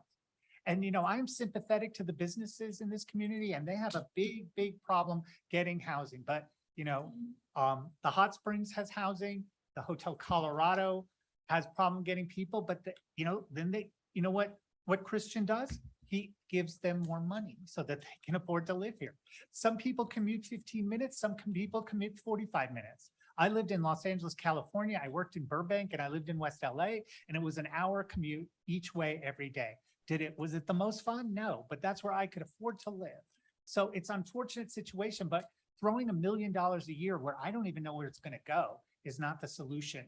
And I will tell you, if you don't have everyone on this dais, including Paula, I'm not forgetting her, on board for this, it's 110% support with letters and editorials, you're going to lose. And I can't ask this question and lose, because if you lose, you can't come back again. The soonest, Mr. Mayor, I think we could go forward with this, and I would support is 2024 during the presidential election, when I think you might have a good chance of passing, when we're not in this massive inflation. Thank you very much. I appreciate it. I'm done. Thank you. Who's next? Okay, I think, I think, That sounded like a comment. I think so. But we're not making a decision. I think what I'd like to see just is kind of what Mr. Anderson asked was, if we have feedback, guidance, we probably should give it now so that a community group can either organize a campaign around that guidance or organize a petition signature drive around something else. I think if we all can give some comments that are, without necessarily having to be incredibly specific, maybe at least in a guidance way, I think that'd be helpful to the community. I'm not entirely quite sure what Counselor Hershey, where his position is, but Not entirely sure. And Mr. Mayor, I'm sorry if that was a diatribe, but I just am trying to be real. And I appreciate that. Thank you. Okay, I will go ahead and make some comments. I think as many in the community might know already, I'm a full advocate of working towards affordable housing. And when I say affordable housing, I'm talking more workforce type housing, not necessarily low-income housing, but housing that can work towards our workers in the community. Many that have been named here, but people that run the hotels, people that run our restaurants, people that run the hot springs, people that run our attractions in town, but also that run our schools, that run our hospitals. We do not have enough housing. That's our workforce. And many of them are priced out of this market. So we could throw up our hands and say the problem's too big. We can't do everything. We all know we're short on land here. We're very constricted in Glenwood Springs. We know we can't house everyone, but we also have an incredible traffic problem, which everyone bemoans, and we're all tired of. I have to cross Grand several times a day, whether it's on foot or in my car, and it's difficult. It impacts all of us. We're in a very narrow valley, but a lot of that traffic is heading up valley. Some of that traffic is coming into town because we're importing a lot of our workforce. So I think it's irresponsible of us to say as a community, we can't do anything. So we're just gonna let the free market take over our town. We're very fortunate here. I've lived in Glenwood Springs for over 30 years. We're fortunate that we have a real community here, and that's something to hold on to. I mean, we have a real town where my kids growing up, we lived down the street from some of their teachers or, the city engineer or their doctors. I mean, you live in a community where you know the people in the community, the people who work at the restaurants. And we are going to lose that if we just let the free market take over. We've seen what happens in counties that are even more tourist oriented. We're tourism oriented. Yes, in Glenwood Springs, that's a large portion of our revenue, but it's not everything. The strength of our community is the diversity. We also have a very strong, we're a regional retail center. We're very strong in our tax base and our employment for that. We also have a lot of service industry. We sell cars. We have a large regional hospital who's a huge employer in town. We need to be able to work to house those workers as much as we can, even though knowing that, yes, we'll still have workers commuting from west of us or other places. So I think we need to take action on this. Our lodging tax at 2.5 or 2% right now, all of that money for the most part, some of it goes to grants, but for the most part, it goes to marketing to bring more tourists to town, which is great. But to ask at 2%, we're low compared to a lot of the surrounding communities. I think Fruta just raised theirs to 6 a few years ago. I could name others. I don't have the whole list. I believe the group has a list of ones, but we're not high on the lodging tax side. So well, to me, this is our time right now, Monica. Sorry. I think at some point to speak to that, I'd love to see us pursue other funding at some point. But I appreciate what Councilor Hershey says. you know, I think we have to be careful with the economic environment that we're in right now and acknowledge that. But I do not think 2.5% on lodging additional is overreaching. I don't think it's too much. And I think it's asking to help us start a small pool of funding so that we can make a difference. We're doing a lot with regulation. We have inclusionary housing. We're just making it easier to convert hotels, as we've heard from people that they want to do. But we can only do so much if we don't have a funding stream. So I will support the recommendations of the ad hoc community that are coming from the community, and I hope we'll move forward on it. Paul? I'm unmuted already. Thank you. A lot of what both Tony Hershey and Shelley said were valid points. I do want to say that in the time that I have been on council and we've talked about affordable housing, it is generally equated to workforce housing. In a number of these discussions in presentations that we've had in the last 6 months, it's been shown that there are opportunities for low-income housing, and there are other entities working on that in town, and I applaud that. But this is really kind of how we help the people in jobs here in town who provide the services we need that we've spoken to regarding police, nurses, teachers, business owners, store managers. I think our problems with traffic are exacerbated by all our commuters, and that makes us even more impacted on this need for housing. We're not going to solve all the commuters' housing issues by finding enough housing in town for them. But I think if we had some local housing, we wouldn't see so much cross traffic going. We relied on the free market economy for a number of years. We got rid of deed enforced housing that had been put in place. We put in an economic development zone that had developers coming in and building apartments here and there, but none of those did come in as affordable housing. And so I agree with Monica that no, none of those are affordable, but now we are trying to make a difference.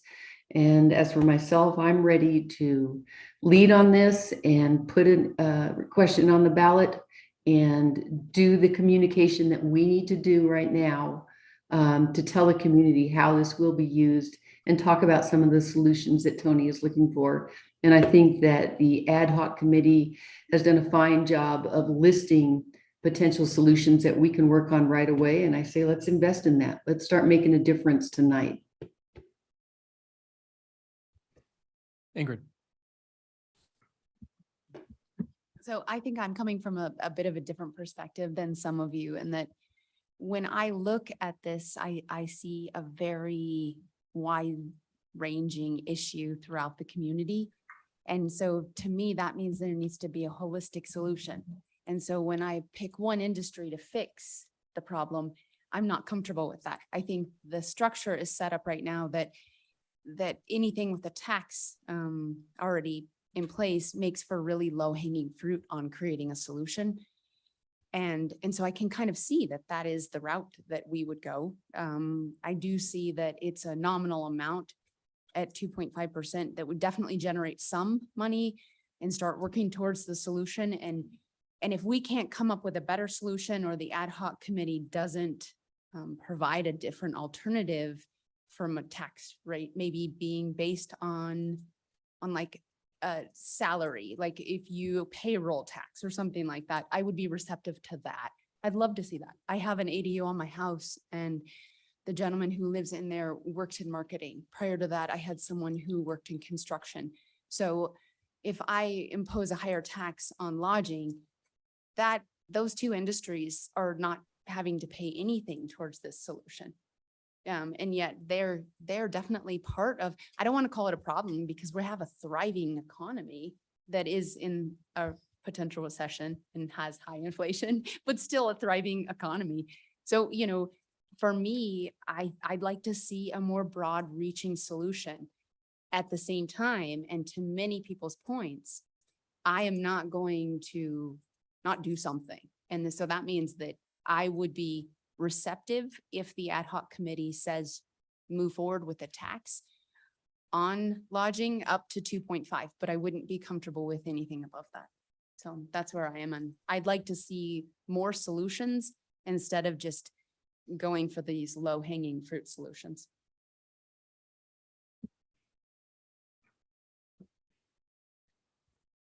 Okay, thank you, Mr. Mayor. All right, so this is, I'm gonna start with the P and Z reference. This is similar to the sidewalk to nowhere.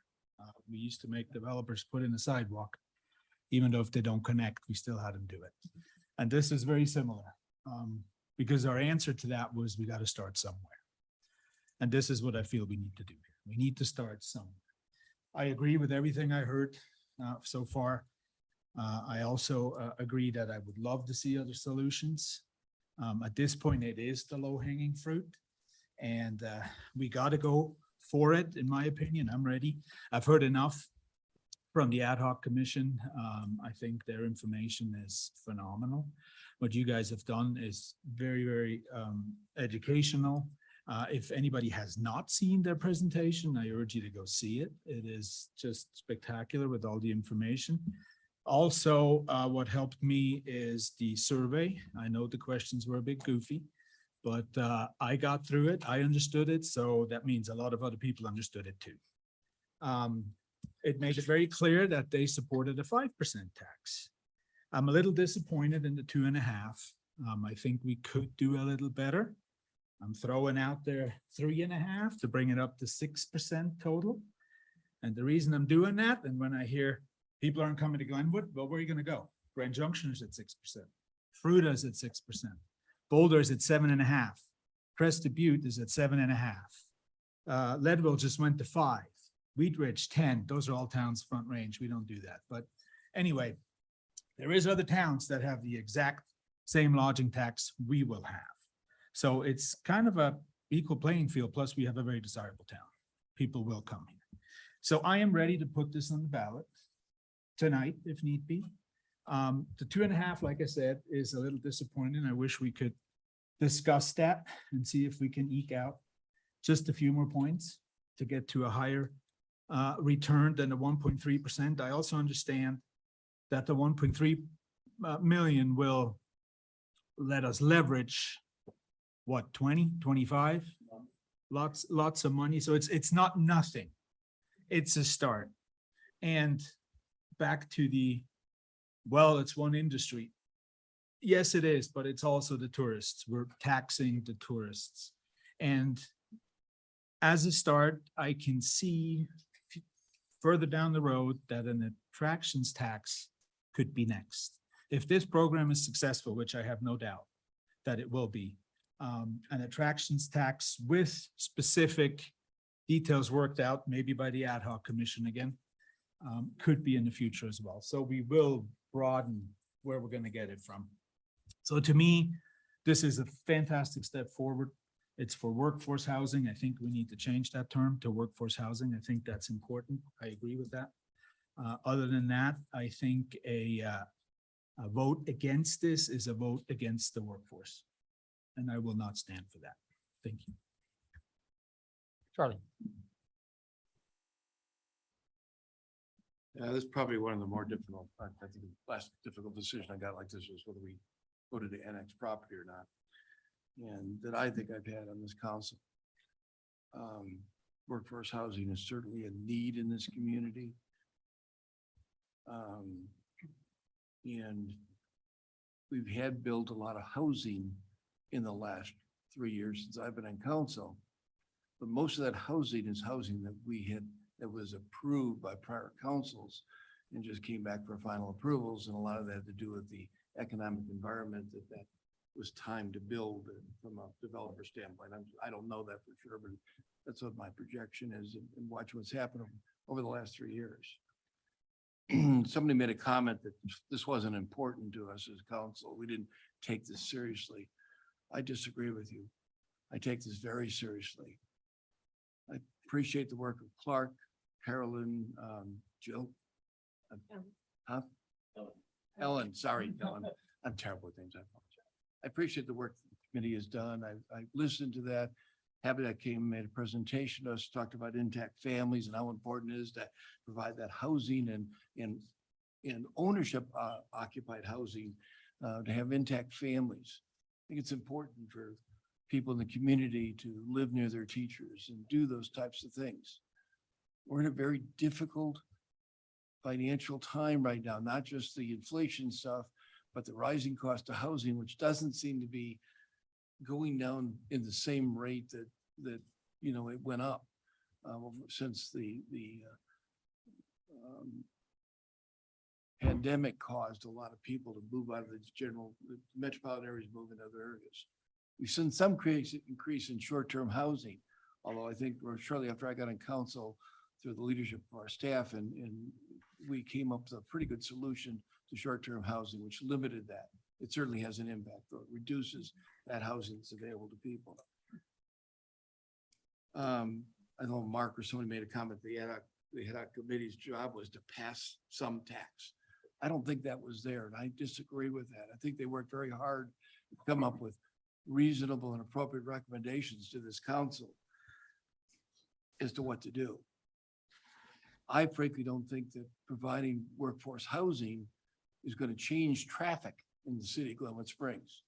Not without a regional, well thought out traffic management demand plan and without a regional solution to housing. Can we wait till we get a regional solution to housing? Probably not. That's where I'm really struggling. That's why it's so difficult for me. In the last 2 or 3 elections, we've put various proposals before the voters. The voters have been pretty clear that they don't trust us as city council. Voters don't believe that we are doing the best for this community. I disagree with that. But I hear there's a lack of trust. My concern with taking a tax in November of 2022 is that if it gets defeated, and I don't know if it'll get defeated or not. I saw the survey result and it was more positive than negative, but it wasn't substantially more positive than negative. And I disagree that it is an important issue, and the community certainly believes housing and traffic are important issues in this community. Mark, you challenged me to lead, and so sometimes the leadership, I have to make tough decisions. And my decision is to vote no on putting a tax in November 2022. It's the wrong time. It's too late. I don't agree it's too late to deal with workforce housing, and hopefully it won't be in another year or 2 years. We have some big issues facing this community over the next 3 or 4 years. One of those is we have a street tax that has to be talked about, renewed and or increased in order to improve and continue to improve our roads. Matt and his office have done a phenomenal job working with the funds that they've had, but those funds are limited. Construction costs continue to go up. We have to look at those issues as well. Those are the needs of the community as well as housing, workforce housing or otherwise. And I hate to do this because I believe in housing. I believe in providing housing for the workforce. I really hate having this attitude with this vote. If a petition is brought to us and has said, Just to be clear, you guys are not voting on that. Yes, we are. I thought you were. This is guidance. I thought we had to vote tonight. We do not. Get it on the ballot. if I misstated, Clark, I'm sorry, but what I heard is people saying they wanted to vote or support this. I can't support this tonight. I wouldn't. Right. If I could, I'd like to finish.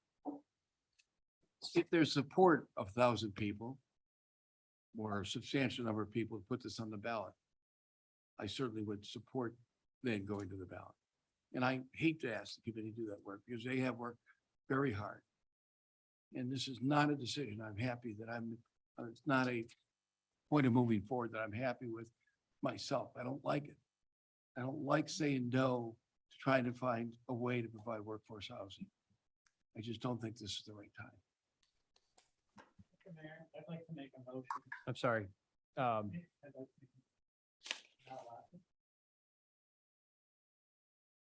I didn't think we were doing motions. Well, I don't understand why not. Let's make a motion. I just heard from Marco that he would like a 5%. Let's make a motion to put it on the ballot for November for a 5% increase in lodging. Okay. Said 3.5. 3.5% then. Perfect. That's my motion. Make the motion. I just did. He's giving you what you want. For clarification, discussion, Oh. I'll second it. Thank you. I'll second it. So we can discuss it. The motion by Tony, seconded by Marco. I haven't had my crack at this yet. I'm sorry, Mr. Mayor, I didn't interrupt you. That's okay. Apologize. It's okay. I never anticipated you would ever make a motion. Let's get it done. And so, you know what, I gotta say, I think. Hold on, guys. Hey, I want to be clear, this is not what the group wants. Right. Oh, no, they're ready. We're ready to vote. I get that. I get that. All right, well, you're not gonna have a group to carry it forward if you come, Oh, don't no. work with us in terms of like what we're trying to provide. We have to provide an update. Why would you, all this work we've put in, the relationships we built talking to people, you're gonna throw that out. It's just a motion. Mr. Mayor, if I may, hang on a second. Mr. Mayor, if I may, I got provoked. I withdraw my second. Okay, Motion dies by lack of second. I'll second it. Oh, okay, thank you. So I agree. It is our job to lead. I think when the community, we put out a poll and 60% of the community said they would be comfortable at a 5% increase. And then we decide that for whatever reason, half that, we lose credibility. We lose credibility when we say, community, will you support 5%? They say overwhelmingly yes, and we don't do it. That's how we lose credibility. I think leading is not negotiating against ourselves and just having something because we want a few more businesses to come on board. I don't know that anybody from the business roundtable said it had to be 2.5%. I mean, I understand there's some lodging folks that would like it even lower. There's some lodging folks that would like it 0. You know, I don't know that I can support when the community has said they will support it at 5%. I can't go against what the community says. I don't know that that's 5%. If there's a compromise, a seconded at 3.5, I don't like 3.5. Silverthorne's at 6%. Fruit is at 6%. Silverthorne tripled their lodging tax and it passed 3-1 just this past summer. Fruta is at 6%. It's had it for several years. Grand Junction's at 6%. Grand Junction's in Mason County. Mason County is not exactly the most tax-friendly jurisdiction in our state. Castle Rock in Douglas County, again, not incredibly liberal bastion. They are at 6%. Leadville increased their accommodation tax, or accommodation tax 260% from 1.92 to 5%. A 260% increase for our lodging tax would be 6.5%.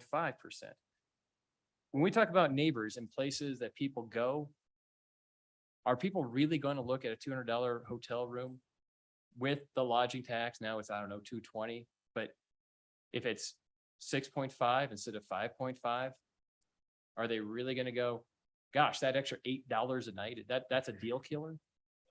I mean, there's studies, I'm looking at this empirical study that quotes, in fact, there are some suggest that if revenues from increased lodging taxes are spent wisely, it can actually boost tourism to economic development. And it gives numerous sites. I will email this out to the rest of council.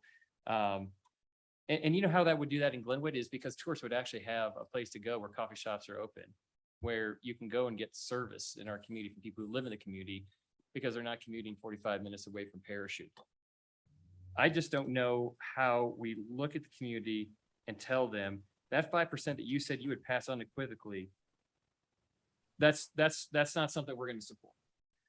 You know, and I do agree with Councilor Wusso. This is a part of it. I think that's a great point. You know, if we can generate $2 million from lodging, another, what, $1.5 million, we think maybe from attractions, maybe at some point, maybe a 1/4 cent sales tax. Sales taxes are really, really tough. And that's why it's tough, right? That's why, you know, a sales tax, it's just community-wide, it's gonna be really, really difficult to pass the sales tax. But if we did a very minor 0.25% sales tax at some point in the future, that's another 1.25 million. Guess what that is? That's almost $5 million. That's what the committee, in their initial recommendation 2 months ago, said 5.6 million is kind of the minimum level we need. Now, I accept the political realities that we can't get it all at once, that we can't put 3 tax measures on the ballot. But good gosh, people, if we're gonna put something on, if we're gonna put anything on and ask the community to come forward and support something, we at least have to give them a product and a number and something real that they can support. You know, Charlie, you said last year, we were sitting here 1 year ago, we were talking about putting this on the ballot. You said, I'll support it if we wait a year, if we do this and this and this, if we take it to community group, if we talk to the businesses, if we do this. You know, I take you at your word when you said that. Tony, you said the same thing. And actually you delivered on it tonight. So thank you on that. Do you support that 3.5%? Not tonight, I don't. Okay. Not tonight. Okay. I Do you wanna- second it for the point of conversation. But do you want to wait? And no, no, That's fair. I think, just excuse me, asking these a are my question. comments, Charlie. Wait. Charlie, Don't engage in conversation. I'm allowed to have a Okay. conversation.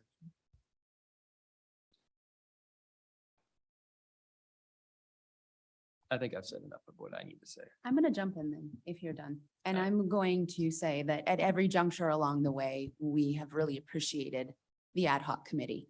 I think my initial request to have an ad hoc committee was what created, not to take all the credit, I think everyone was feeling like it was a good move.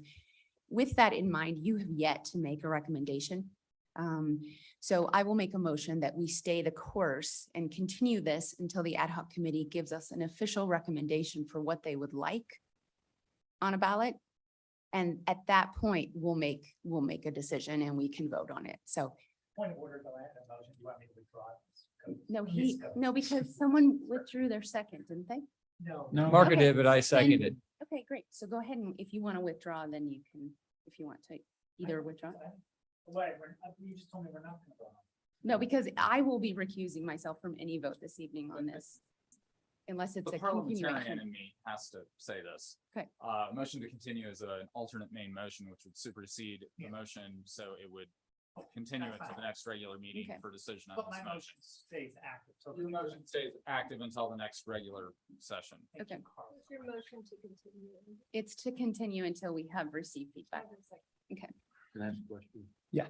Clark, I apologize. Maybe I misunderstood. What direction are you asking us tonight? I thought you wanted us to tell you where we were We thinking. wanted to know where generally it's temperature check. That's why this was intended to be an update. Just to be able to get a read for how you guys are and share enough information with where we are. We've narrowed down a lot. To be able to put a recommendation in front of you guys that is going to be something that we feel comfortable. Like, we don't want to do this on the night when we're actually doing it. I don't want this kind of stuff, you know, so because we've invested a lot of time, like there's been some pretty honest and hard conversations and, you know, you guys. Clark, I'm sorry. We're having a conversation. That's fine. I think at this point, if everybody's okay, but let's just do it with the mic. Yeah, I think that it would be respectful for the group to come forward with a final, most of our group isn't even here. This was supposed to be a 10-minute update. So, you know, and I heard that there were people thinking it was going to be a decision and I said, no, that's not what we're planning on. We didn't even try to, you know, get people here to say, go for it, which, you know, we'd much rather do. So I think, you know, all the points you guys have brought up are really helpful for us. We're to a place where there's less, I don't think there's less room to navigate. I think your points were good. And I think is probably time for us to try to have some of that conversation, even if some of it's more forward looking. But the reason I got nervous is because we spent a lot of time debating these things as a group and trying to find a place where everybody on the group is coming forward. And if this group is helping with you guys lead together, that's what we talked about. This can be community driven. You guys are in a position of helping us put this on the ballot, but we've been driving this for all these weeks. And if that's how we're going to continue forward together, I, as a person who's part of that group, and I said last time, I'll say it again, I'm not the leader. I'm just one member. I can't, you know, we're not in a position to feel very comfortable with that. So you guys would be doing it on your own, which was the whole, not what this was designed to be. So I thought you captured it pretty well in your comment. There's a motion. Yes, there's a motion, a second to continue, but I think we're now having comments on the motion to continue. So go ahead. Just real quick, I apologize. I did not understand what you were looking for, but I completely understand now. The only thing I want to do point out is that You're gonna be gone next. I'll be gone next meeting, so, Dang it. yep.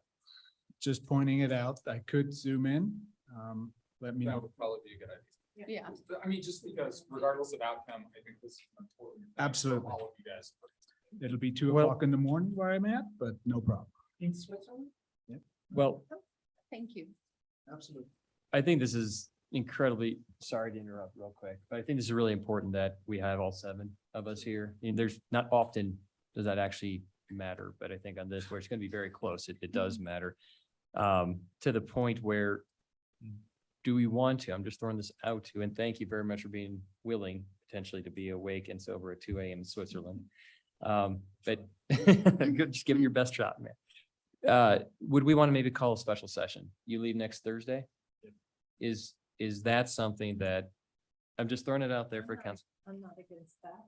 But doesn't that has bearing on, we need to be asking you. I'm not available next week. Well, Yeah. hold on. Clark, I don't think speech right to speak at this day. Clark, do you think you could mobilize your group to come next Wednesday? I'm not available next week. Okay, that's, I just, I just threw that out for conversation. Wasn't necessarily pushing it. Go ahead, Shelley.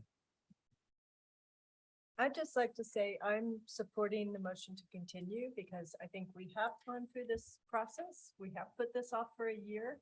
I really appreciate all the work of the ad hoc committee and it's so important and it's really important to me, as you can see on council, there are some of us that would like to go more for more tax.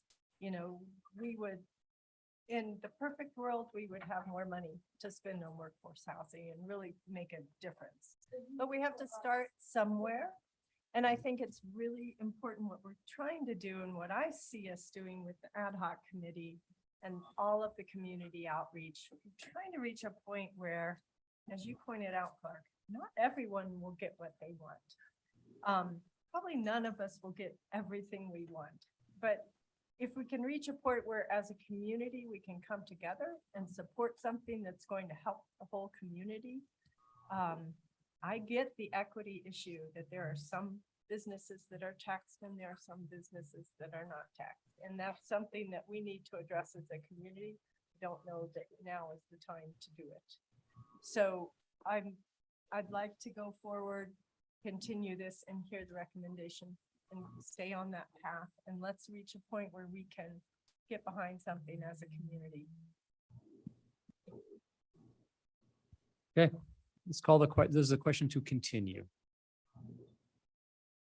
Mayor Godus, Yes. Counselor Kaut, Mayor Pro Tem Wellman, Yes. Counselor Hershey, Counselor Stepp, Yes. Counselor Wusso, Yes. Counselor Dem. Yes. It passes 6-1. Thank you. Thanks for putting the fear of God into you and coming out the other side. I lost my power. What's next on the agenda? Okay. Council comments. Go ahead, Troy.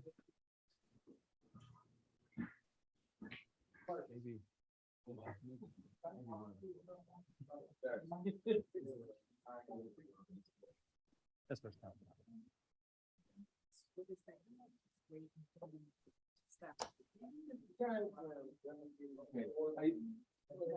Is your mic on, Charlie? Is your mic on?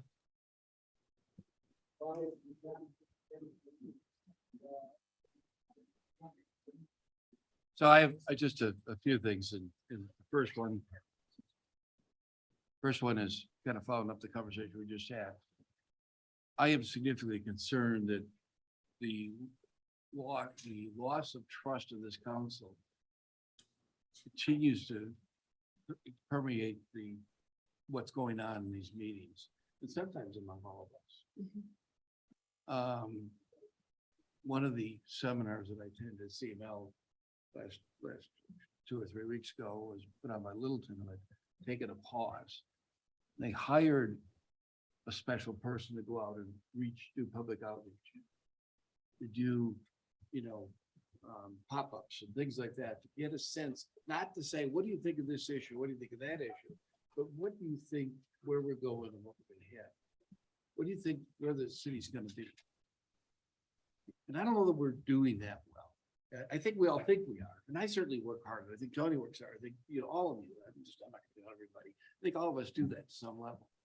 But I wonder whether just taking a pause for a while, and that's why I made my comments about this tax issue, is the better way of going right now. Like not meet for a few minutes.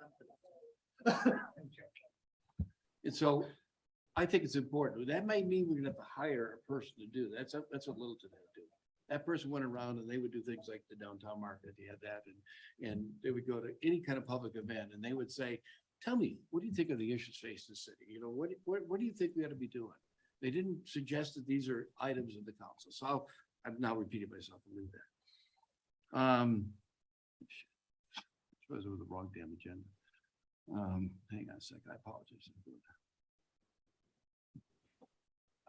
That was on my council comments from last meeting, but we ran out of time, and I'm gonna be fairly quick with the other ones.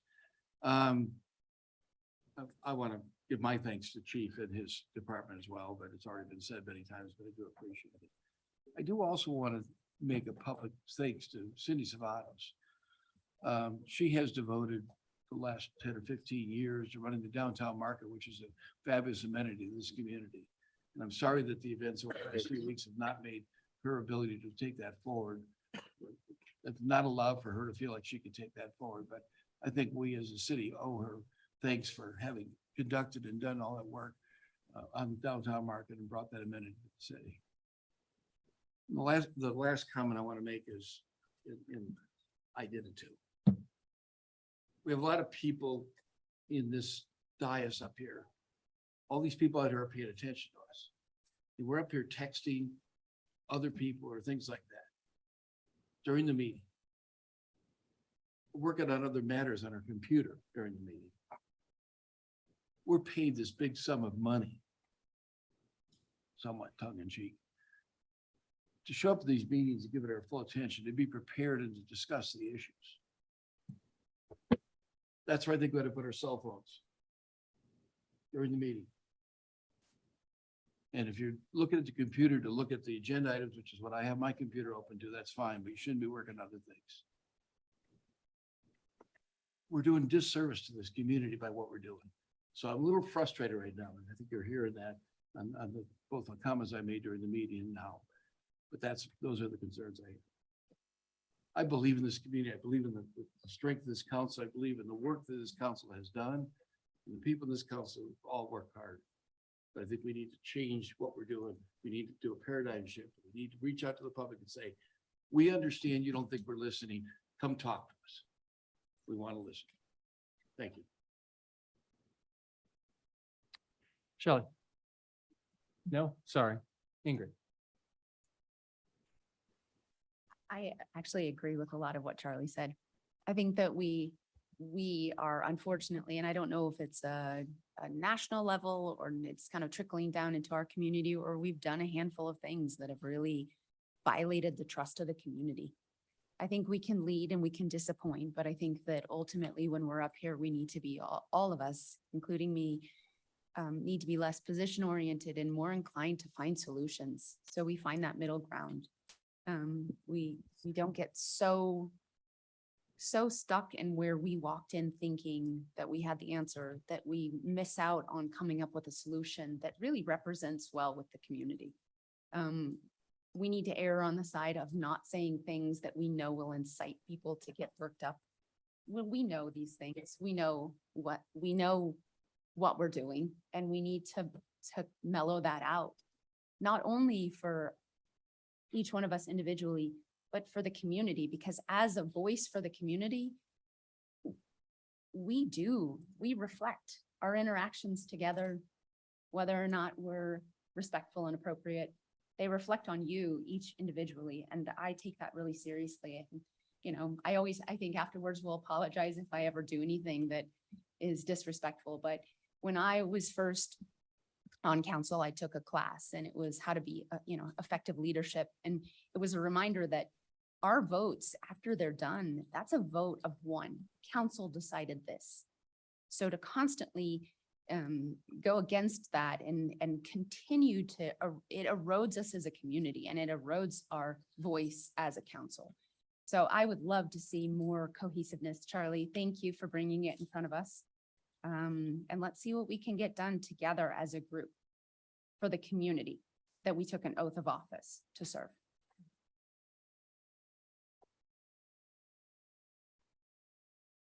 Anybody else? Okay. I'll just run real quick. I don't do anything on my computer or phone that's not council related. My phone acts as a second computer. So sometimes if I'm going through the agenda or I see a presentation, I need a second screen. I will use it for that. And I'll continue to use it for that. It's not just, texting and Facebook and checking basketball scores. I don't do that on this diet. So just so people know, that's what I use my devices for. That's my only comment. Any other comments? Okay. I want to make a motion.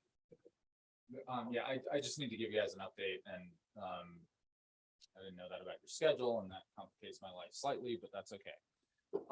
So I wanted to give you a quick update, city manager search, speaking of things you guys need to do together. We had anticipated, so that has closed. We got about 24, 25 applications. We're taking, kind of the first cut through that just to kind of make sure everything is okay. I imagine we will give all of those applications, resumes, cover letters to you guys to review, but trying to kind of order them and think about them a little bit to help you guys out. We have a phone conference on Tuesday morning with the recruiter, and probably after that we'll try to get it out. And I'm thinking I'm probably going to deliver it to you guys in hard copy because these are fairly sensitive. I just don't want that accidental forwarding or, autofill get you on, or to a lot of us like to work off paper, and so I'd rather just print it for you so you're not forwarding it to your other email so that it can print on your computer. Like we all have those tech issues with our various work emails. But what I did want to schedule is we need to select a round of semifinalists, and I had originally anticipated that we would do that at the afternoon work session on the 4th. I don't know, Marco, if you're comfortable just kind of, passing along to me what your ranking would be, that I can carry that into that meeting for you if you're okay with that, because I don't really want to drag you. I apologize. What do you want to do the fourth? Come up with your list of semifinalists to interview. So I had anticipated doing that, like in an exec session from 5 to 6 on the 4th. We'll grab dinner. You guys can sit down. We'll probably leave the tables up and we can just talk through who you guys want to talk on August 4th. So like I said, with Marco, I'll work with you separately yeah. So anyway, that's what I just wanted to make sure everybody else is going to be here. And I wanted to make sure the community had an update that we are moving forward because Steve really hates talking. He's doing a great job. Well, I was gonna take my turn, Carl cut in front of me and down. So I'm gonna talk. I do have one, I got kind of a nice letter from the Health Alliance about the $20,000 grant that you guys awarded to them. And it struck me that I attached it to the agenda, but it struck me that I don't think I get a lot of those. And I just kind of see what it is and move on. And I don't know that I've ever told you guys this, but we do get a lot of appreciation by the groups that you guys give money to. And I'm happy to start attaching all those if you want, but I just wanted to make sure that you guys knew that these people do care and they're very appreciative of the money that you give to them. I think that's it for me. Thank you. All right. All right. I don't think we need to read the letter. It's in there for everybody to check. Executive session. All right. We have an executive session scheduled for the agenda to discuss the following executive session pursuant to Colorado Revised Statute 246402 regarding specialized details of security arrangements or investigations, including defense against terrorism, both domestic and foreign, and including where disclosures of the matters discussed might reveal information that could be used for the purpose of committing or avoiding persecution for a violation of the law regarding downtown security. Is there a motion? I would like to make a motion. to go into executive session. Is there a I second? move to go into executive session pursuant to CRS 246402 regarding specialized details of the security arrangement or investigation, including defense against terrorism, both domestic and foreign, and domestic, and including where disclosure of the matters discussed might reveal information that could be used for the purpose of committing or avoiding prosecution for a violation of the law regarding downtown. Been moved by Counselor Hershey, seconded by Counselor Cop. All those in favor say aye. Aye. Any opposed? Motion carries unanimously. I'm assuming, Paula, just raise your hand to verify visually that you said, there we go. Thank you. I'm just wondering, do I excuse myself? Because it is recorded, I'm assuming that this is gonna get. You know what, Paul, I think I can give you an update tomorrow over the phone. It's not anything that's gonna dramatically change the world. It's just a quick update. Okay. Should I include it in that motion of this or? Moving to adjourn. Oh, yes. Thank you. Thanks, Paula. Thanks, Paula.